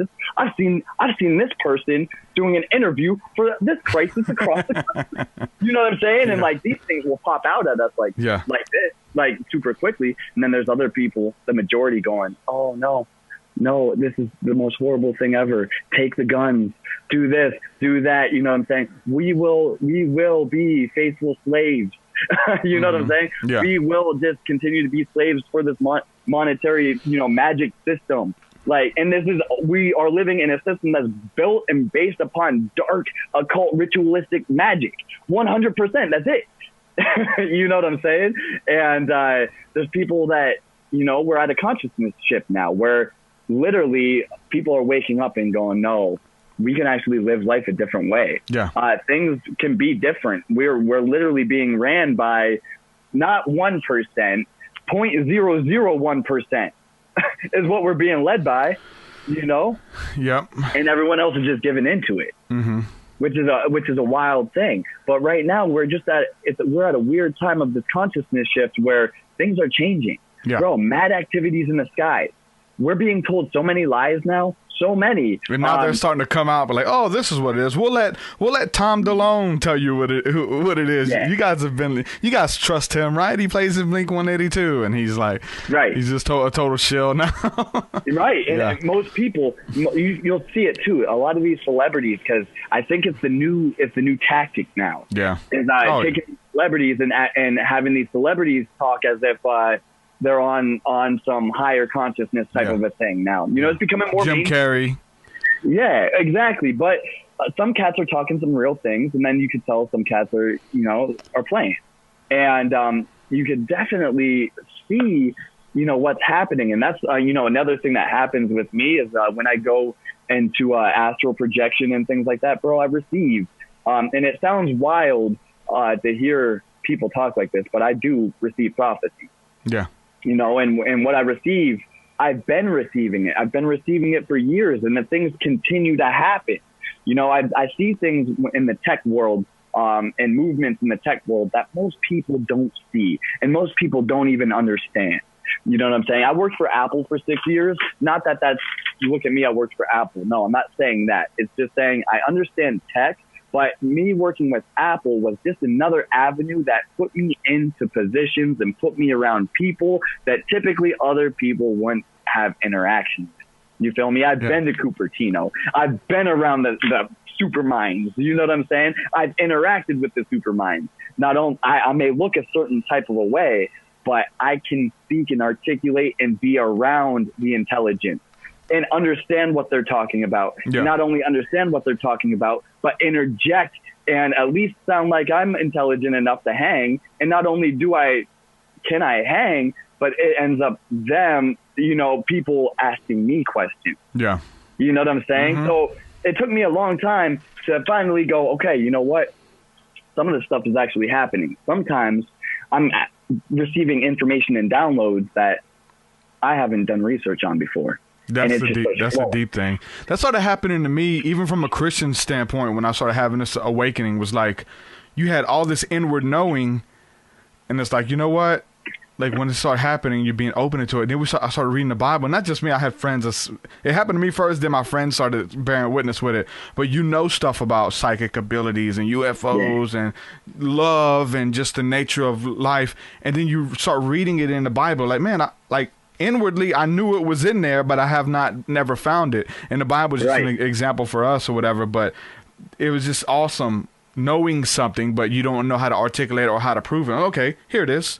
This is talking about what we've been discussing. This abilities or this inward knowing or whatever it is. The possibility. There's so much in that book. It's insane, man. Of course. Before we go, I wanted to ask you, because whenever you were talking about having those experiences as a little kid by having the mark on your forehead, just being this little kid and having this you know what I'm saying, being part of a religion, and then other people are coming up to you and say, hey, you know, you're this, you're that, you're this or that. Yeah. It kind of sounds similar. I don't know if you've heard about this kid, but there's this little kid like in India, and there's videos all over social media about it. This little kid in India, he was born with a large head and big old eyes and a big forehead. He kind of looks like a gray? He looks like a gray a little bit. And Yeah. and like everybody in India is worshiping this little kid as a god. They're giving him money. They're asking him to bless them and stuff like that. Yeah. You were having similar stuff like that? I know that's kind of extreme, but you were having weird... No, it was on that type of an extreme level. Yeah. Where I'd have, you know, what would be parents bringing like a child to me and just saying they wanted their child just to place their hand upon me. Yeah. And I, you know what I'm saying, being 12, 13, 14 years old and having those types of experiences, man, it's a wild thing. You know what I'm saying? And then not only that, but having abilities like clairvoyancy runs very high with me. Not only clairvoyancy, but you know, other things, telepathy and, you know, empath and those types of things. These are things that literally I've always had that I can think back and I can remember. And those things that I literally had to, I began to shut off. I began to shut those things off because the particular religion that I was being brought up in demonizes those types of things. Yeah. Not only demonizes those types of things, but if those types of things are demonized, you don't have anybody to talk to about them. You gotta try to fit in. Yeah. You know, I had to, you know, think, well, hey, maybe I'm just making this type of stuff up, and I had to suppress them. You know, and I did a very good job of you know, placing myself or blending myself in with the world pretty much, you know. And you know, I've done so many different things. I was in, you know, the music scene all the way up until, you know, last year. So I was in the music scene for 16, 17 years, you know, and I was in a crew and you know, was dabbling with, you know, 1%er clubs and all types of stuff, man. And Yeah. I've been in areas, and I won't even talk about those types of things, but I've been places and around people who make movements, make things move in this world, whether it's in when I say the underground, I'm not meaning like the underworld. I mean the underground criminal cartels and things like that. Bro, I've rubbed elbows with. I'm talking high level, make movements in this physical world, military wise and everything like that. I've rubbed elbows with. You know what I'm saying? People of high level, high degrees in secret societies, I rub elbows with. It's just, I've always been put in almost what seems like the right place at the right time to have these types of understandings on things. You feel me? Which allowed me to see things a little bit differently. But then now when I do things like astral project and even connect with cats like you and everything like that, which I've been, you know, doing a little bit more lately, it's been even more profound because we all have similar types of stories. We all have similar type of experiences that are happening. And we're now at a time that we can use we have these mediums in our hands to where you can be hours away or across the world and we can speak to each other and we can formulate and start piecing things together so that we can now take that alternative narrative and make it that primary because what's really going on is the real stuff. It's working, man. It's working big time. And it was something we were kind of talking about before. I know we were going into like a lot of detail about it before we went live, but even like with social media and the internet, you can create yourself. You could be whoever you want to be with the internet, but just in the power of the spoken word and just the power of thought. And as a man thinketh in his heart, so shall he be. 100. And so I've seen that, man. I've seen people respond to it. I think the key is consistency to whatever you're trying to create, whatever you're trying to build. But yeah, you can do, create your reality, whatever you want, and the internet's a perfect place for that. For like 100, and because I like it because like in religion, I had to kind of force my message. I had to be right. I had to win every conversation. I had to try to convert you to all of your beliefs, not just some of them, but all of your beliefs. I had to try to convert you to believe, if you believe that, have unwavering faith. Yeah, like if it was the Trinity or speaking in tongues or whatever, like I had to convert you on everything to kind of validate what I believe. Like you agreeing with me validated, and that's the majority of Christendom is like that, right? But so moving from that to where like you can just it's okay. You can have your opinion, you can have your differences, you can have your experience, and you know what? It's unique to you, and there's beauty in that. You're not wrong because you never seen. Bro, dude, if I kind of gave up, you know what I'm saying? Because I was like, people, there's no way that I'm going to be able to get you guys to believe me, like the stuff I've seen. Like, to try, well, bro, this world is different. It's way different than what anybody thinks that it is, or what anybody thinks that they can formulate what it is. Because you may have experiences, and there might be cats listening that have had experiences. I can't see the chat, so I don't know what people are saying, but there might be cats out there that have had experiences that they may not be able to articulate too well, or that may be so wild that they can't even, there's no words to articulate. Yeah. You feel me? And there's many people that are starting to have these types of things. There's no coincidence that, bro, there's so much activity in the skies. There's so many eclipses and lunar eclipses and everything going on. This is a power year, bro. 2018 is a year, not just that we are feeling as individuals, but as a collective consciousness, we're now starting to feel it. The secret societies are making massive moves in this year as well. There's just a lot going on. And there's cats that, you know, that hear it, see it, feel it, may not have an outlet to speak about it. But, bro, you're creating an outlet, which is an amazing thing. And then now we're all able to kind of speak about these types of things because, bro, I was speaking to somebody who said that they were having an experience or feel like they were speaking to some sort of an entity that they would consider or think that it was, you know, maybe from Mars. I'm not going to say that they sound out of their mind or that's not true or anything like that. Exactly. Why would I? Yeah. Because who's to say that they haven't? Yeah. I know that I am under the impression that we don't breach this firmament. I'm under that impression, but I'm under the impression, based upon my own experiences, that we don't travel out of this planet. We don't travel out. We travel a different way, and it's a way that seems so strange to so many people because we've been taught for a couple hundred years a particular mindset. But bro, there's different ways of travel, and like we were talking about meditation and things like that. When you travel in, you're going to a different place, bro. Yeah. And there's the reason why there's song bowls and mantras and things like that. Because in these monks, bro, when they're playing the song bowls and they're tuning into a specific frequency, here we go again talking about tuning into a frequency because you've got cats playing song bowls. And then sounds a lot like the ringing in the ears when they hit the song bowls. Yeah. Right. You're hearing a frequency. You've got a mass amount of people. And then everybody chanting the same type of a mantra. Yeah. And then going into the same meditative state, aligning their consciousness onto the same frequency.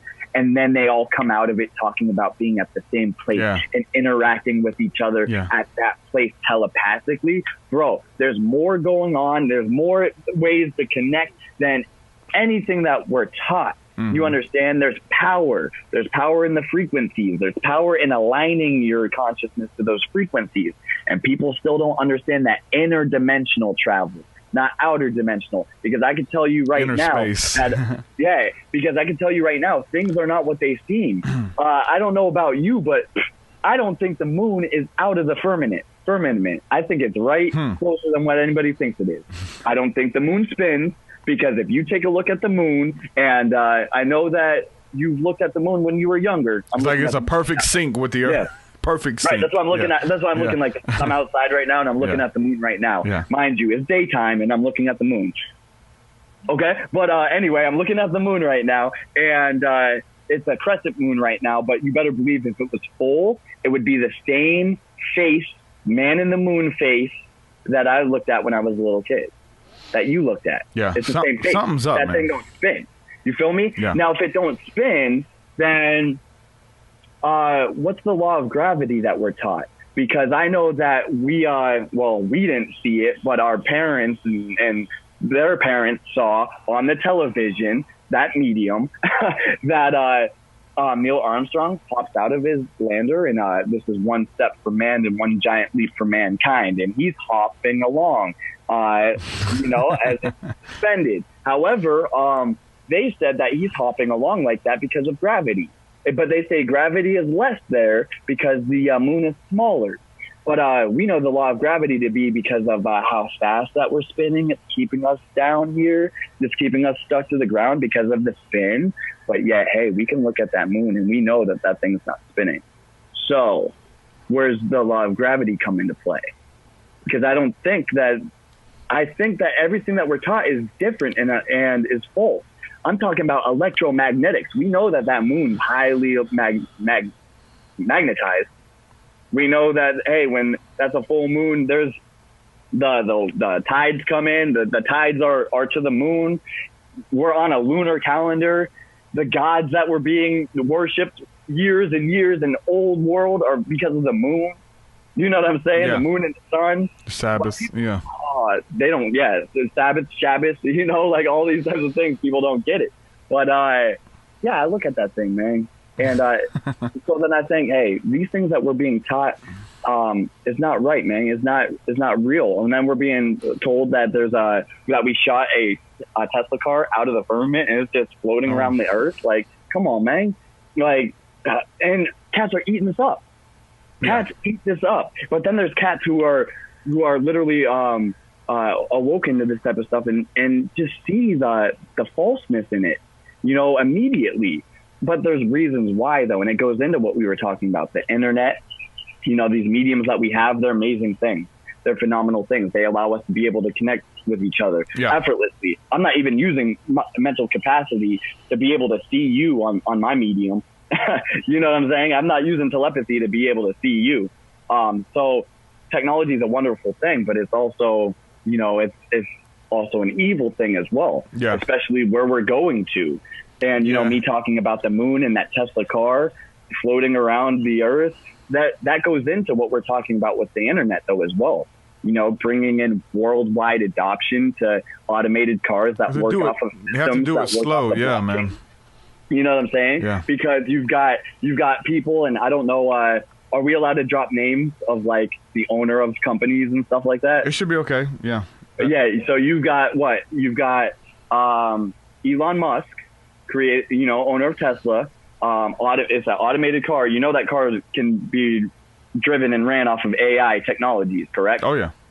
Okay. Right now, we can still drive them. It was pretty interesting. We had to evacuate, and you may have too, for the hurricane a few months back. I had some friends who came here from Florida. I went to Georgia. I went to Atlanta. But you remember what happened? Gas. You couldn't hardly get gas anywhere. The traffic was insane. But what did Tesla do? Or what did Elon Musk do? Or the company Tesla? Remember what they did to the cars? What's that? They allowed the cars to have like an extra amount of mileage. Oh, really? Like a couple hundred miles, I believe that it was, of extra mileage. It's all on software, bro. It's a press of a button. Hey, you've got more electrical output coming. You know what I'm saying? Yeah. You've got more energy coming out of your car now. We press a button. Like, so you've got, and the only reason why I was digressing on that is because we're talking about Elon Musk. Elon Musk shooting off SpaceX. He owns SpaceX. Yeah. Shooting off his rocket and the car floating around the earth. But this all goes into bigger things that are happening now as we speak. Because what's going on? That homie is best friends with who? Peter Thiel. You feel me? And are you familiar with Peter Thiel? Mm-hmm. Yeah. Bro, I mean, you got to think of some of these minds that are coding and creating things. You've got Sophia now out here working off the blockchain, and the blockchain technology is what? It's a language and a code that literally replicates human consciousness. And now it's evolved, and it continues to evolve. You feel me? You had Facebook's AI systems and Google's AI systems straight changing their language, going into private chat and changing their whole language that's undetectable by human beings. And then started trying to teach all the other AIs how to do the same. You know, you got Cortana and Alexa and Siri and all of these started changing the algorithms and changing the language. We saw the results of that just in the social medias. And, you know, when you're typing like an I and it changes into like a question mark A, this is because the whole firmware was scrambled up, bro. Makes it easier, man. You know what I'm saying? Yeah. And they still couldn't they had to shut down operation on some things. Facebook had to shut down their AI of terroristic negotiations that just, hey, had an intelligence of its own. Mm-hmm. You know what I'm saying? But now you've got a system, a whole monetary system moving because of this paradigm shift. You feel me? We're moving now into a new dimension. We're moving into a digital dimension. And the digital dimension is literally being created as we speak. All of the cryptocurrencies, all you need to do is take a look at what the cryptocurrency represents, what it represents in the physical. You feel me? We're almost playing a real life version of Dungeons and Dragons is going on as we speak right now. Yeah. Everyone out here trying to collect as many coins as you can. But what do those coins represent? And they represent things that we do here in the physical that help assist the AI in the digital. You feel me? Yeah. And that's going to continue to happen, just as we are literally like a slave class now, because, you know, when you're born and you're born with your social security number, which is your federal tax ID number, your straw man, you know, this is how they're able to tax you and everything like that. You know, you're a slave to the Federal Reserve, you know, It's paying back a debt that can't be paid back. So with that being said, the next transition where we're transitioning to is being a slave, but a slave to the AI that's being created. And that system is based upon microtransactions. You feel me? So eventually, hear me on this, because I've seen this in vision. You've got, where we're at right now is we're starting to get adoption on cryptocurrency. Starting to. You know, there's a lot of debate going on and a lot of people talking about it crashing and going this and that. This is where it's going, 100%. It doesn't matter who says, no, it's not going to happen, or I don't understand it, or this or that. No, it's going to happen. Just the same way as the greenback got killed, got buried, and then we switched over to the U.S. dollar, the Federal Reserve note from a privatized corporation. And how did they do that? They had to kill that greenback dollar. You know what I'm saying? And what happened? The Great Depression happened. And literally overnight, things started changing. All you need to do is just talk to people of older generations who lived through it. They'll tell you, overnight, life changed. The world as we knew it changed overnight. You feel me? It wasn't until 1912 anyway that they started trying to implement that U.S. dollar. And then it wasn't until 1933 or 1934 that we started actually using the U.S. dollar in full circulation. There's no currency that has lasted over 60 years, with the exception of maybe one and the U.S. dollar, which they're driving down. The crypto market is a vortex, and it's bringing in all of that crypto or all of that fiat currency as we transition into the digital. It's a crazy thing of what happens, though. Somebody's asking over here in the comments, they want to know if you believe that that's done purposely by the government or that's just something organically happening for the people. 100. Okay, so it's a paradigm shift of what's happening, because it's happening organically. Is it for the people? It could be. Is it? No, it's not right now, because of the greed and where the collective consciousness is at. We can turn this into a very good thing. We could turn this into a monetary system that literally, just for doing the things that you do normally, you're going to get paid. And that's a dope thing. Yeah.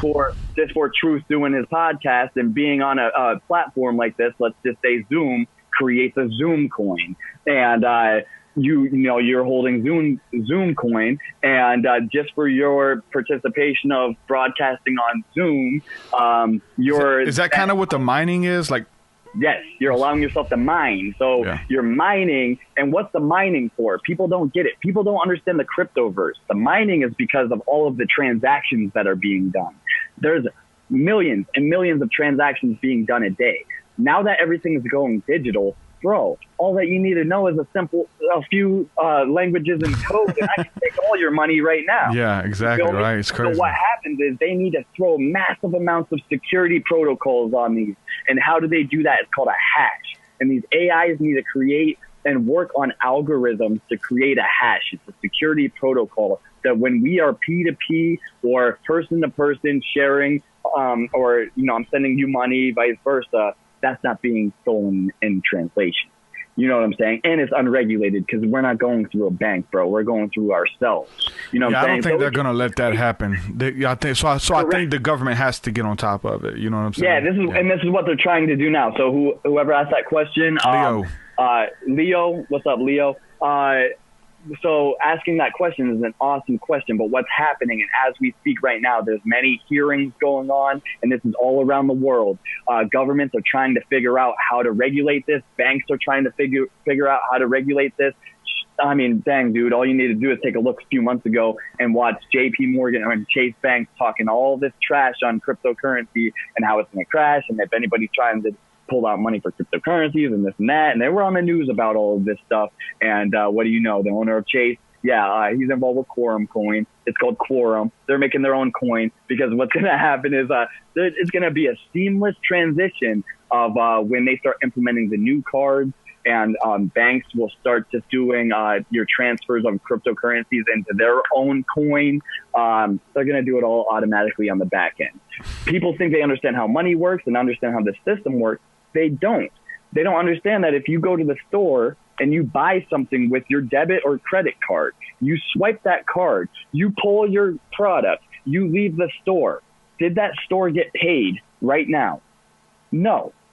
It takes about 4 to 5 days for that store to get paid. Why? Because there has to be so much movement of money around and different people touching that money before it even gets to the merchant. You feel me? But it's all good though. You swipe your card and that's it. That's what we know. But we don't know the movements on the back end. And right now, in the cryptoverse, the back end, and then what people are starting to learn, we're starting to see the development of the back end right now before the veil goes up. Yeah. You feel me? Exactly. That's what these ICOs are. Initial coin offerings. What are they? They're Ponzi schemes. They're a company telling you a big, elaborate plan, and it's going to happen. Don't get it twisted. And these plans that they're talking about are insane if people would just wake up and open up their eyes and see what the richest people, the richest individuals, the smartest individuals, the companies and corporations that run this world, take a look at what they're doing. They are creating a new space, a new digital space. It's a dimension, a new digital dimension that we are literally walking ourselves into a slave class that, you won't be able to leave that one once you're in it, because when you leave it, you're checking yourself out from a lot of different things. You feel me? That's coming. And we're allowing this to happen, and that's the thing. And the reason why I was talking about the Tesla is because you think about this. You get worldwide adoption. Tesla. This is about to be a household name, household car. Back in the day, it used to be Ford when we were rolling off the petrodollar. And you better believe Ford did everything possible to bury any type of invention, bury any type of anything that would go to a better fuel economy car or something that's going off. Free energy. Free energy, they buried it. Mm-hmm. Same thing that's going on with Tesla right now. But what's Tesla doing? Tesla's going to become the household name. Because why? There's a freaking roadster circling the globe. Well, so they say. You know what I'm saying? Yeah. So you hear Tesla. Then they're going to drop a Tesla car that's, for the middle class. Maybe cost $27,000, $30,000. So now, dang, the past few years, everyone rolling with the Tesla, you would think that they were rich. But now you're going to get a Tesla car that's for the mainstream. Now you got a car that's an automated car that runs off AI when they hit the switch. So you've got that. So imagine you're rolling it with a Tesla. And let's just say, and this is just like, I don't know, crypto talk 101, I guess. Let's just say you're driving a Tesla car and you have Tesla coin. Let's just say it like that. You have Tesla coin. That means that as you're driving your car, you are helping mine. You know what I'm saying? Mine for Tesla coin. And once the algorithm is solved, a block is created. That's the blockchain. And everybody who assisted gets rewarded. Everyone gets you're getting receiving. That actually sounds really cool, though, man. It's cool. Yeah. It's a different monetary system. Yeah. The reason why it gets because you're kind of doing that now with your time in your company. Like as long as you're there doing what they tell you to do, they pay you coins, and your coins kind of add up. It's kind of the same thing as far as that goes. Correct. But you don't want to be there. Most people. Right. You're doing something you don't want to be doing. Exactly. You could be doing anything else.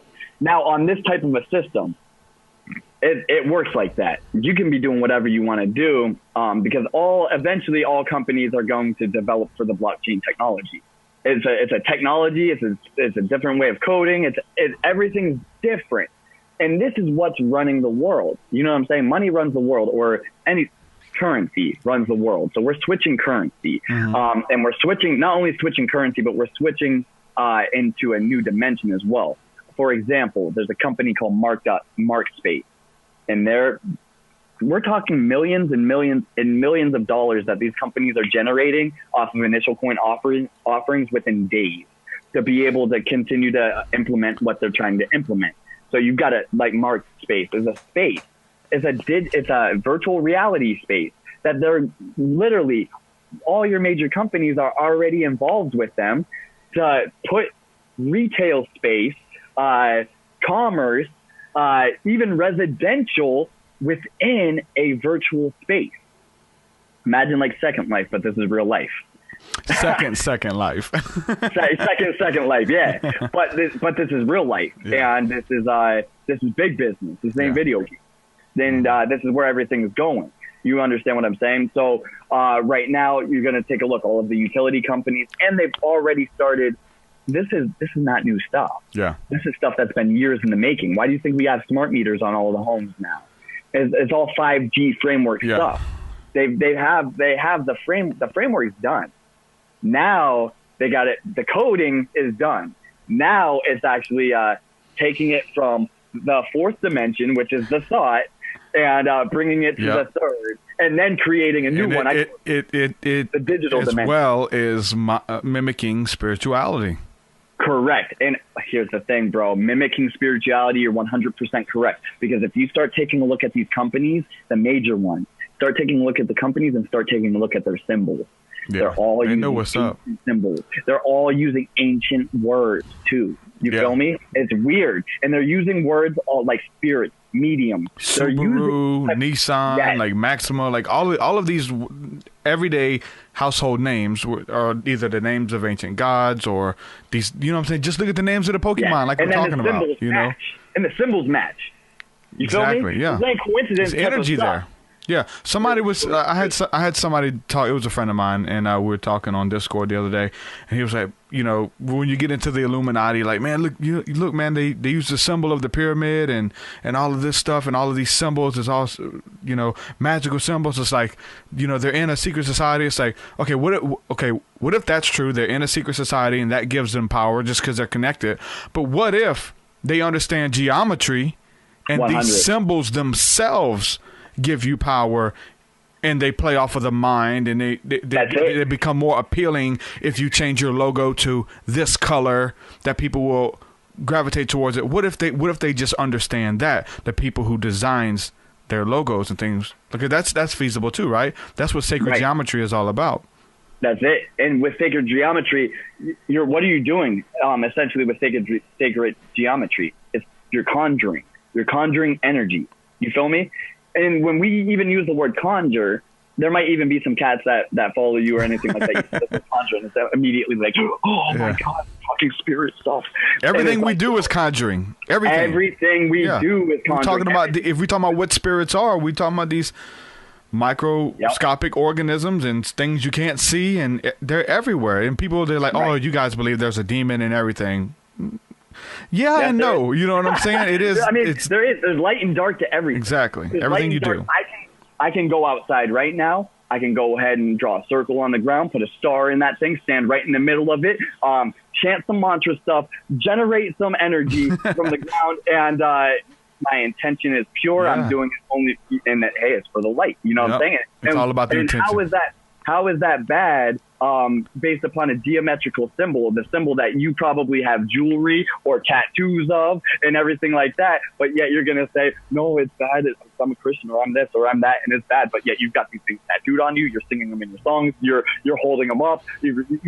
People don't, like, what the heck, the hypocrisy, or just in understanding. Well, what we're doing on the show is like letting people know, because I'm still getting comments and people. It's so funny. Like there's people watching, and I can't see your comments, but I'm sure that it's happening. I mean, they tell you not to watch the comments because it deviates from the conversation sometimes. But there's somebody, and I'm gonna go ahead and give her a shout out. Christy Folks. She blessed me with a donation here a while ago that showed up. Thank you for that. But she was like, I don't know what this guy's talking about. I'm kind of iffy about some of it. And then 30 minutes later, 45 minutes later, oh wow, this is so deep. This is this is what I needed. Great conversation. I love it. Like it takes like, because there's those trigger words. Oh, he said conjuring. I'm off. TruthSeekah, I love you. Yep. I'll catch you next week. You know what I'm saying? Yeah. Conjuring. It works like that. There's words that will sting people. There's things that, that we've even talked about that cats are woke, #woke or whatever. Yeah. There's cats that will listen who understand some of this stuff, but still will hear words that go, oh, dang, no. But then there's cats that go, dang, you know what? I need to hear this. Yeah. This is the stuff that I'm experiencing. These are some of the things that I see, and I can't speak to nobody about it. And you know what? We're here for those people. Mm-hmm. And we're also here for the people who don't understand as well, who it gets deep. They're here. So there's something there that they're not getting somewhere else. There's people, because you're kind of like a bridge. It's not about me anymore. I represent something outside myself. I understand that. And you're kind of like a bridge. And there's people who will come on, and there's people who will ride with you a certain amount of ways because they love the information. But you bring up certain issues. Oh, you just said that meat does this. Okay, you're a vegan, right? And then they're gone. Right. For a certain amount of time. Yeah. They might come back later. You know what I'm saying? Right. But that's just how it is. And you have to accept that people are going to come. Some people are going to ride with you to the end. Now, those are my people. Like, they got people who they're going to go down with this ship. That's just what and I'm going to go down. I'm riding with them too. We're together. Yeah. It's not, so there's a lot of different people that come on for different reasons, and you destroy religion for them, but you let them know it's still okay to keep your faith or whatever. But I don't have to do this. I could still be a Christian and have a beer. I can do that, or whatever the case is, man. And you are a symbol. You represent something much bigger to the people when your name is mentioned, or Dorian is doing this, or he believes in that, and those kind of things. But all of it is welcomed, and we have to be okay, because there's things that offend us when people. I get those dirty messages.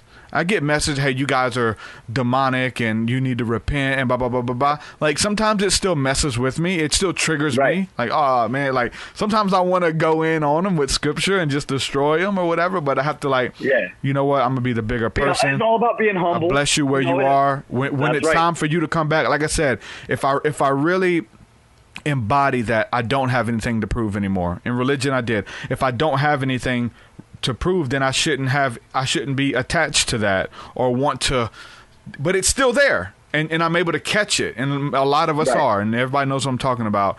You want to lash out, but when you catch yourself, you're like, okay, this is really working. See, I'm the type of person, and I hear exactly what you're saying, and I agree with everything that you're saying, and I'm the type of person that I am not looking to offend nobody. Yeah. All that I'm looking to do, just like what your name is, you're the TruthSeekah. We out here seeking the truth. You know what I'm saying? And we might get some information, or might be downloaded some information, and it may seem solid and it may seem deep. But then, you know what? There might be somebody in the comments there that might throw something out that even goes deeper and shows that what we had thought, no, it goes deeper. And if it keeps on going deeper, you better believe that I'm going to keep on going deeper.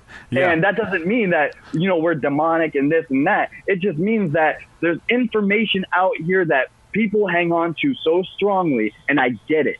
But people are hanging on to some things that they don't even know, not an idea about. There's people that have been hanging on, and I apologize if I do offend anybody, but there's people that have been hanging on the second coming of Christ. And I say, you wouldn't even know if Christ was standing right in front of you speaking to you. As far as I'm concerned, that dude I seen on the side of the road, as far as I'm concerned, that could have been him. Right. And that's how he says, like, it's about the strangers. Like, like it's about visiting the homeless or the people who are needy. Like, that is him. Like, yeah, I helped him. I gave him all my money. I gave him food. You know what I'm saying? Like, that's how we're supposed to be towards everybody, or whatever the case is. Towards everybody. Yeah. Check this. You got cats following the book now. You know what I'm saying? Mm-hmm. And don't get me wrong. I love the book. It's an esoteric book.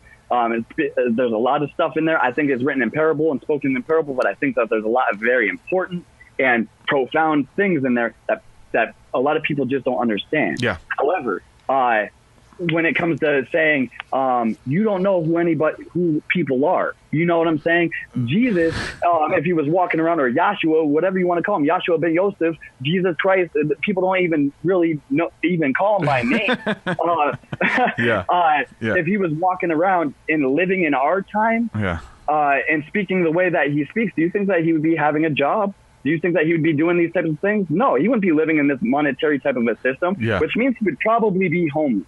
And which means that he would probably be the one on the corner preaching the word, just like he said to do, go and preach the word. So he'd probably be on the corner, homeless, preaching the word. And all y'all would probably be walking past him, making fun of him, spitting on his face, and not even listening to what he has to say. Yeah. You feel me? According to the book, I could be one of the remnant. I bear the mark. I hear the calling that only a few can hear. You know what I'm saying? I bear the mark. I see things. Heck, I could be one of the remnant. You don't know, bro. That's the thing. Like, and I'm cool with not knowing. I'm cool with the theories. And some people, because that's like, you can't touch that. And that's something that, we can begin to kind of start chipping away little things with people's belief system, to kind of let their guard down a little bit. Not to destroy what you believe, but just so that you'll be open to new ideas, or ideas that are quite old that you're reading over, that you have no idea that you're even reading, because because you can't comprehend it, because you've been told that it's this, and then when you read it, you're like, wow, they're talking about spirits coming back and influencing us and interacting with them. Let's study more about that. That's in your Bible, like, you know what I'm saying? But when I read over those scriptures for years, but then it's like more revelation each time I went back. Like, hold on, let me do some research on this and see what the hell they're talking about. I was like, wow, this is deep. Jesus talking about this stuff, Yeah, for real. And just the same way as cats that would say, hey, we're demonic, this or that, we're speaking these evil things. And it's like, some of those cats would be the same cats that I'd be talking about the Nephilim, and they'll be like, yo, what are you talking about? And it'll be like, yo, it's in your book. Yeah. You know what I'm saying? Yeah. And it's just like, what the heck? We're confused out here. And you know what I'm saying? And that's why now there's, on the other side of the token, you got cats that are confused, and you got cats that are trying to understand. Mm-hmm. You feel me? Yeah, and that's what we share something in common with. That's what helped me with religion and getting over my religious paradigm, is I'm dealing with people who have no idea anything about the Christian standpoint or the Bible, but when I build with them, I see myself in them. The same experiences. They, you know what I'm saying? They could be a Muslim, they could be Hindu, but I see that truth seeker within them that they're seeking, and not just that they're seeking, but they're tuned in. Yeah, and the same things are happening with them that are happening with us. And, you feel me? Yeah. In just the same way as you could have a Muslim, you could have a Hindu, you could have whatever religion. If they are that helped me so much, man. Yeah, and just the same way as when you're praying, there's things that happen when you pray. Why? Because you're pushing intent onto something. There's something that happens when you're doing that with multiple people, just like in the word. The power of spoken word, yeah. 100%. And in the word, it says where two or more are gathered in the name, you can move mountains. And why can't you? You know what I'm saying? Because it's the collective. That's universal law, man. That's 100%. Yeah, and when people don't understand is universal law. All these esoteric books are great and written in parable, but they're all a spin-off of what is real, and that is universal law. And until you understand universal law, you don't really and understand yourself. Just like Socrates said, know thyself. If you don't know thyself and you don't know universal law, then what are you? Yep. What are you following? If you can't control your own mind, who's controlling your mind? Because all that I know is a lot of these religious institutions out here are not from where you think they're from. I mean, you might know, but some of these cats out here don't. And we're not out here to say, hey, you need to follow this. We're not even saying that you need to follow anything. Yeah. All that we're talking about, though, is, hey, there's things going on. Us as humanity are being led a very horrible direction. And we haven't even dove deep on that kind of stuff. You can have me on another time, and I can talk about future. Dude, we'll have to do it again, man. We're already over 2 hours. This is a good one. I mean, I used to do all the episodes used to be 2 to 3 hours long, but I've since cut back. But nah, dude, it's been a great discussion, Dorian. Go ahead and give your links out, your information, if people want to follow you, as people I know they have questions, and especially about CERN and stuff like that. They want to go in on some more. I'll have you back on again, but go ahead and share your Instagram links and how people can follow your work, man. For sure. So check it, man. This is my first time on Zoom. So do I just do I type it, or do I just tell everybody? Just say it, and I'll put it in the descriptions on everything. That's what's up. Yeah. I appreciate that. And so yeah, Dorian Dimensions. I'm not out here looking for any type of. I'm not promoting anything. I'm not trying to sell anything. I mean, I'm just out here continuing to dive deep, and I'm looking to connect with others that are looking to dive deep or have answers or questions as well, in regards to a multitude of life, spirituality, consciousness, CERN, the Teto, all of that. I get it. I understand it. I've lived this life. You know what I'm saying? And with that being said, my intentions are nothing but pure, only for the light. And literally, I feel that it's my calling, and I'm sure you probably do as well, to spread the word, advance this consciousness. Yeah. Y'all don't understand, the technology. We hold an iPhone in our hand. This is more powerful than the Apollo 11. And you better believe that this is the iPhone 8 that just came out a few months ago. This phone was already created 10 years ago. And if you don't think that it was, then you need to understand how things are ran and how things work. You understand? But anyway, hey, Dorian Dimensions, you can find me on Instagram at Realm Renegade. That's RealmRenegade. Realm Renegade.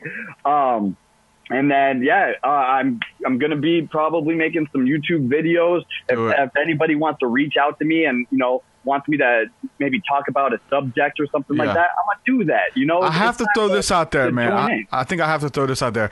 And I don't mean it to be offensive. Hopefully you won't take it. Yeah, You're kind of like a woke Fousey tube, bro. Fousey tube? You know who that is? Yeah, because people said I looked like this.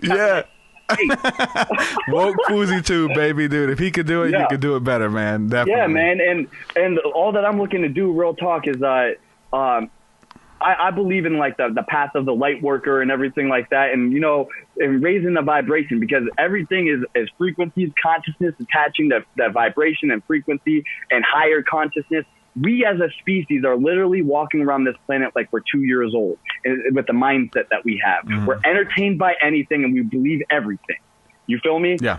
All that we do is we sit in front of a medium and watch grown men throw a leather ball around a field for hours. And then cats want to talk about they know stuff going on in this world.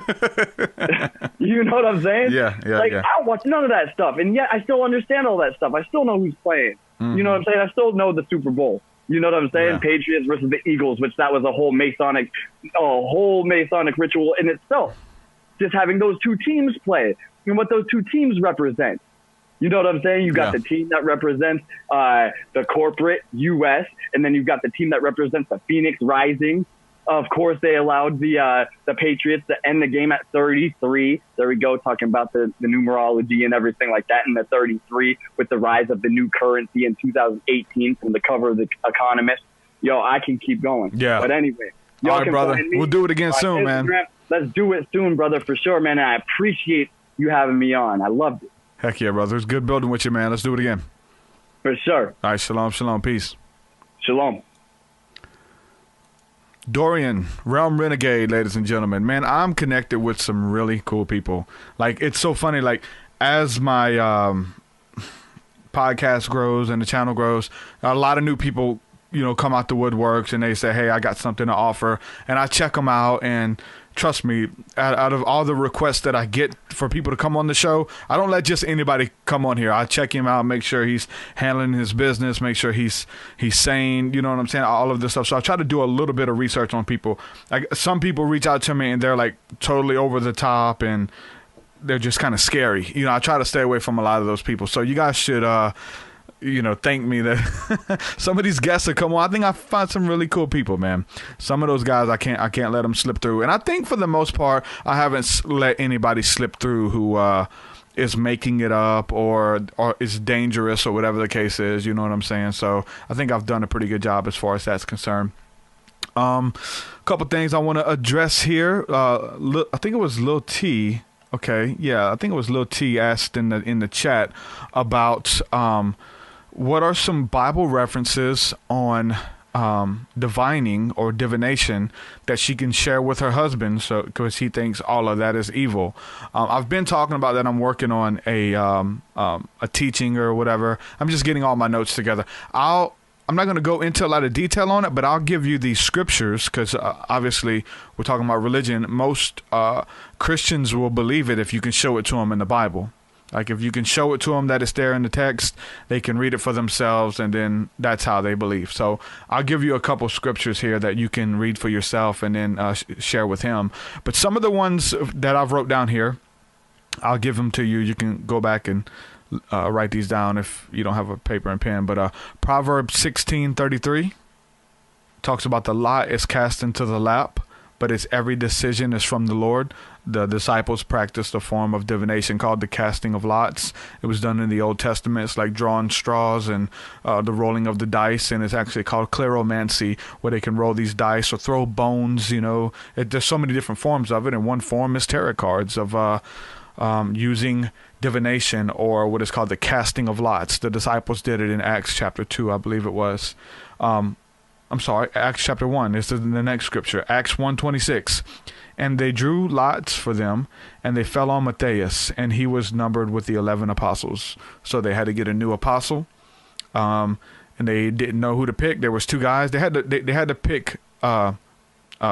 They had to keep it at 12.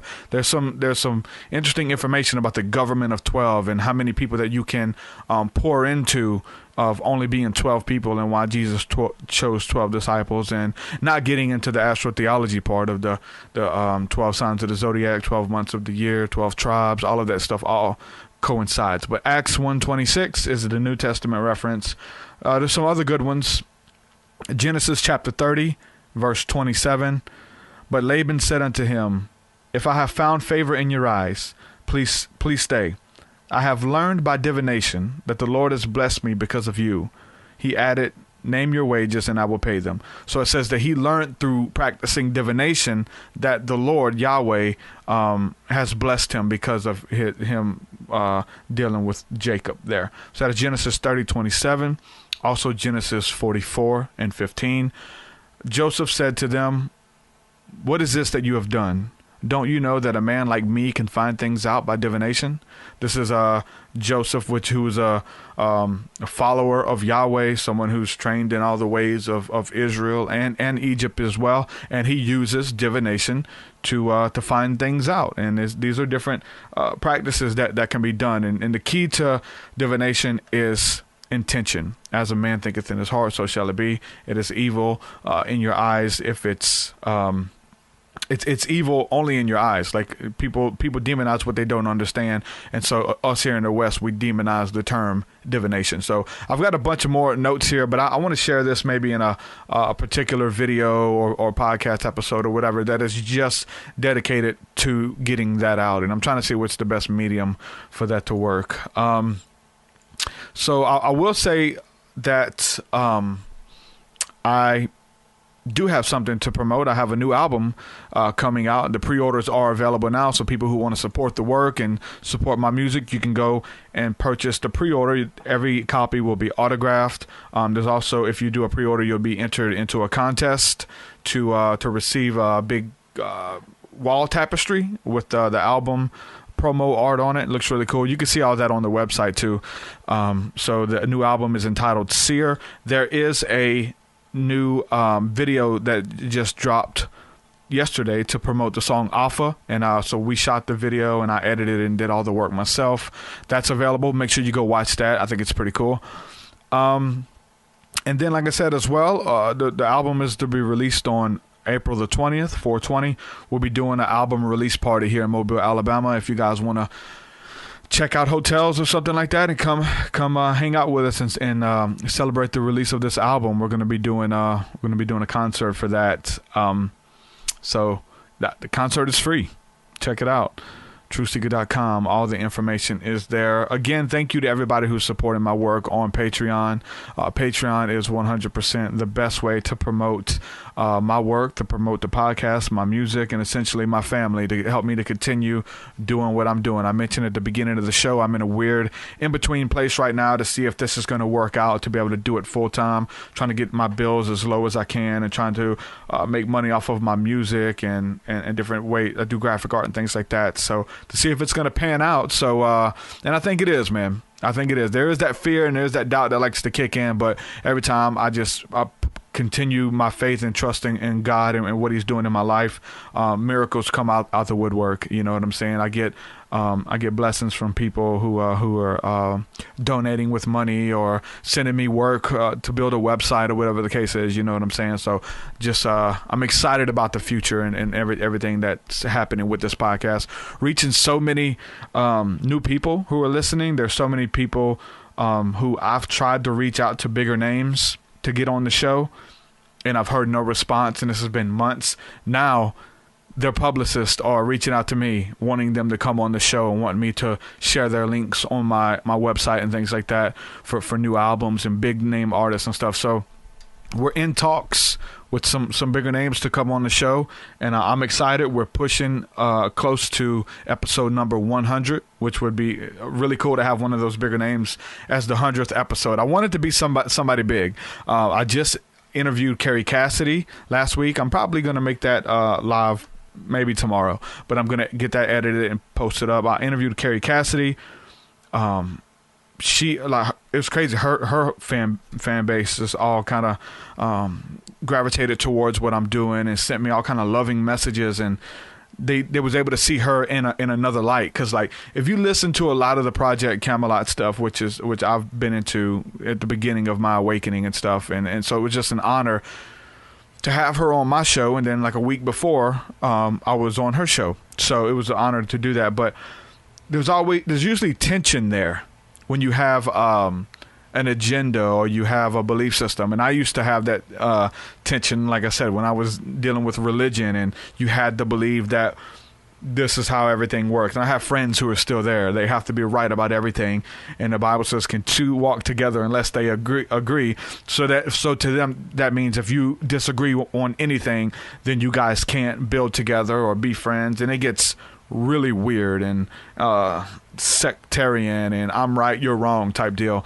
So it was beautiful to get those comments of people just enjoying to see Carrie Cassidy laugh, to see her smile, and be excited to do an interview versus like having your guard up. So it was really fun. And I'll say this, if you've watched those interviews, go back and watch the interview of me on her show, and then come back and watch the interview of her on my show and look at the countenance. So I say that I totally noticed it, but I'm getting a lot of messages from her fan base thanking me for validating her work and just seeing her have fun and smile and things like that. So all the new listeners, man, who are listening now because of, you know, the work that we're doing and being consistent, welcome aboard, man. Thank you guys for hanging out with me. And if you're listening this long, we're 2 hours and 22 minutes into this podcast. If you're sticking around for this long, there's something that resonates with you, man.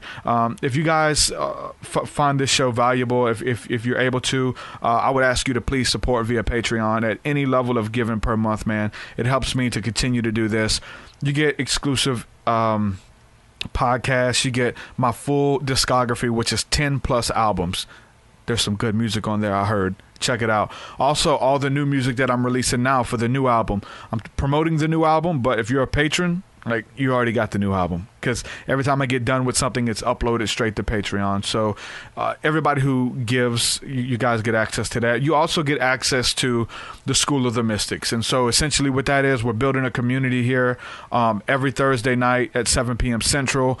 We're meeting on Zoom and building with the community, and we're talking about spiritual issues. We're discussing topics, and I'm getting to meet you guys, which is really cool. We're getting to hang out for usually around 2 hours of just talking, just being there. If people need prayer, we pray. If people just need somebody to talk to, we just show up. And so like many people are just displaced.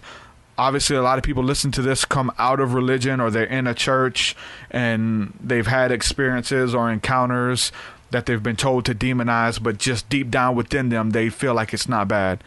And that could be something as little as having a beer, right? Like somebody who enjoys drinking a beer at a party or listening to a different type of music. I don't care what it is. So much weird stuff that goes on in churches and stuff, and you feel like an outcast, and you can't talk about this stuff. This is what this podcast is doing, and it's awesome to hear your stories. I get emails daily. I try to respond to each and every one. So if you guys want to reach out, feel free to do that. But I get the messages, man, and I see the fruit in the work that's being done. So thank you guys for supporting my work. Patreon.com/TruthSeekah. You can support that way. Also, I'm getting a lot of comments and messages of people asking me about the books that I'm into. They want to know books that have blessed me, books that I recommend or whatever. And so there's a couple different ways that I can share some of these books with you. If you go to TruthSeekah.com, you can buy physical copies there. I have a link to a page that I'm affiliated with that I get a kickback from every book that's purchased there. But there's probably 8 or 9 books there that really have helped me out on my journey, and you can get those links there. Also through Audible. If you go to audibletrial.com/TruthSeekah, there, if you sign up for an account, you get a free audiobook download, and some of the books that I've mentioned are there as well. One big one is The Alchemist by Paulo Coelho. Changed my life. I'm doing what I'm doing today because of that book. Another one is The Final Quest by Rick Joyner. Those books are available via the Audible Trial as well. You can download those books there. Those books changed my life, man. I definitely recommend them. And it's funny too, because as I'm recommending them to different friends who are on their spiritual journey, I'm getting to see what it's doing to them.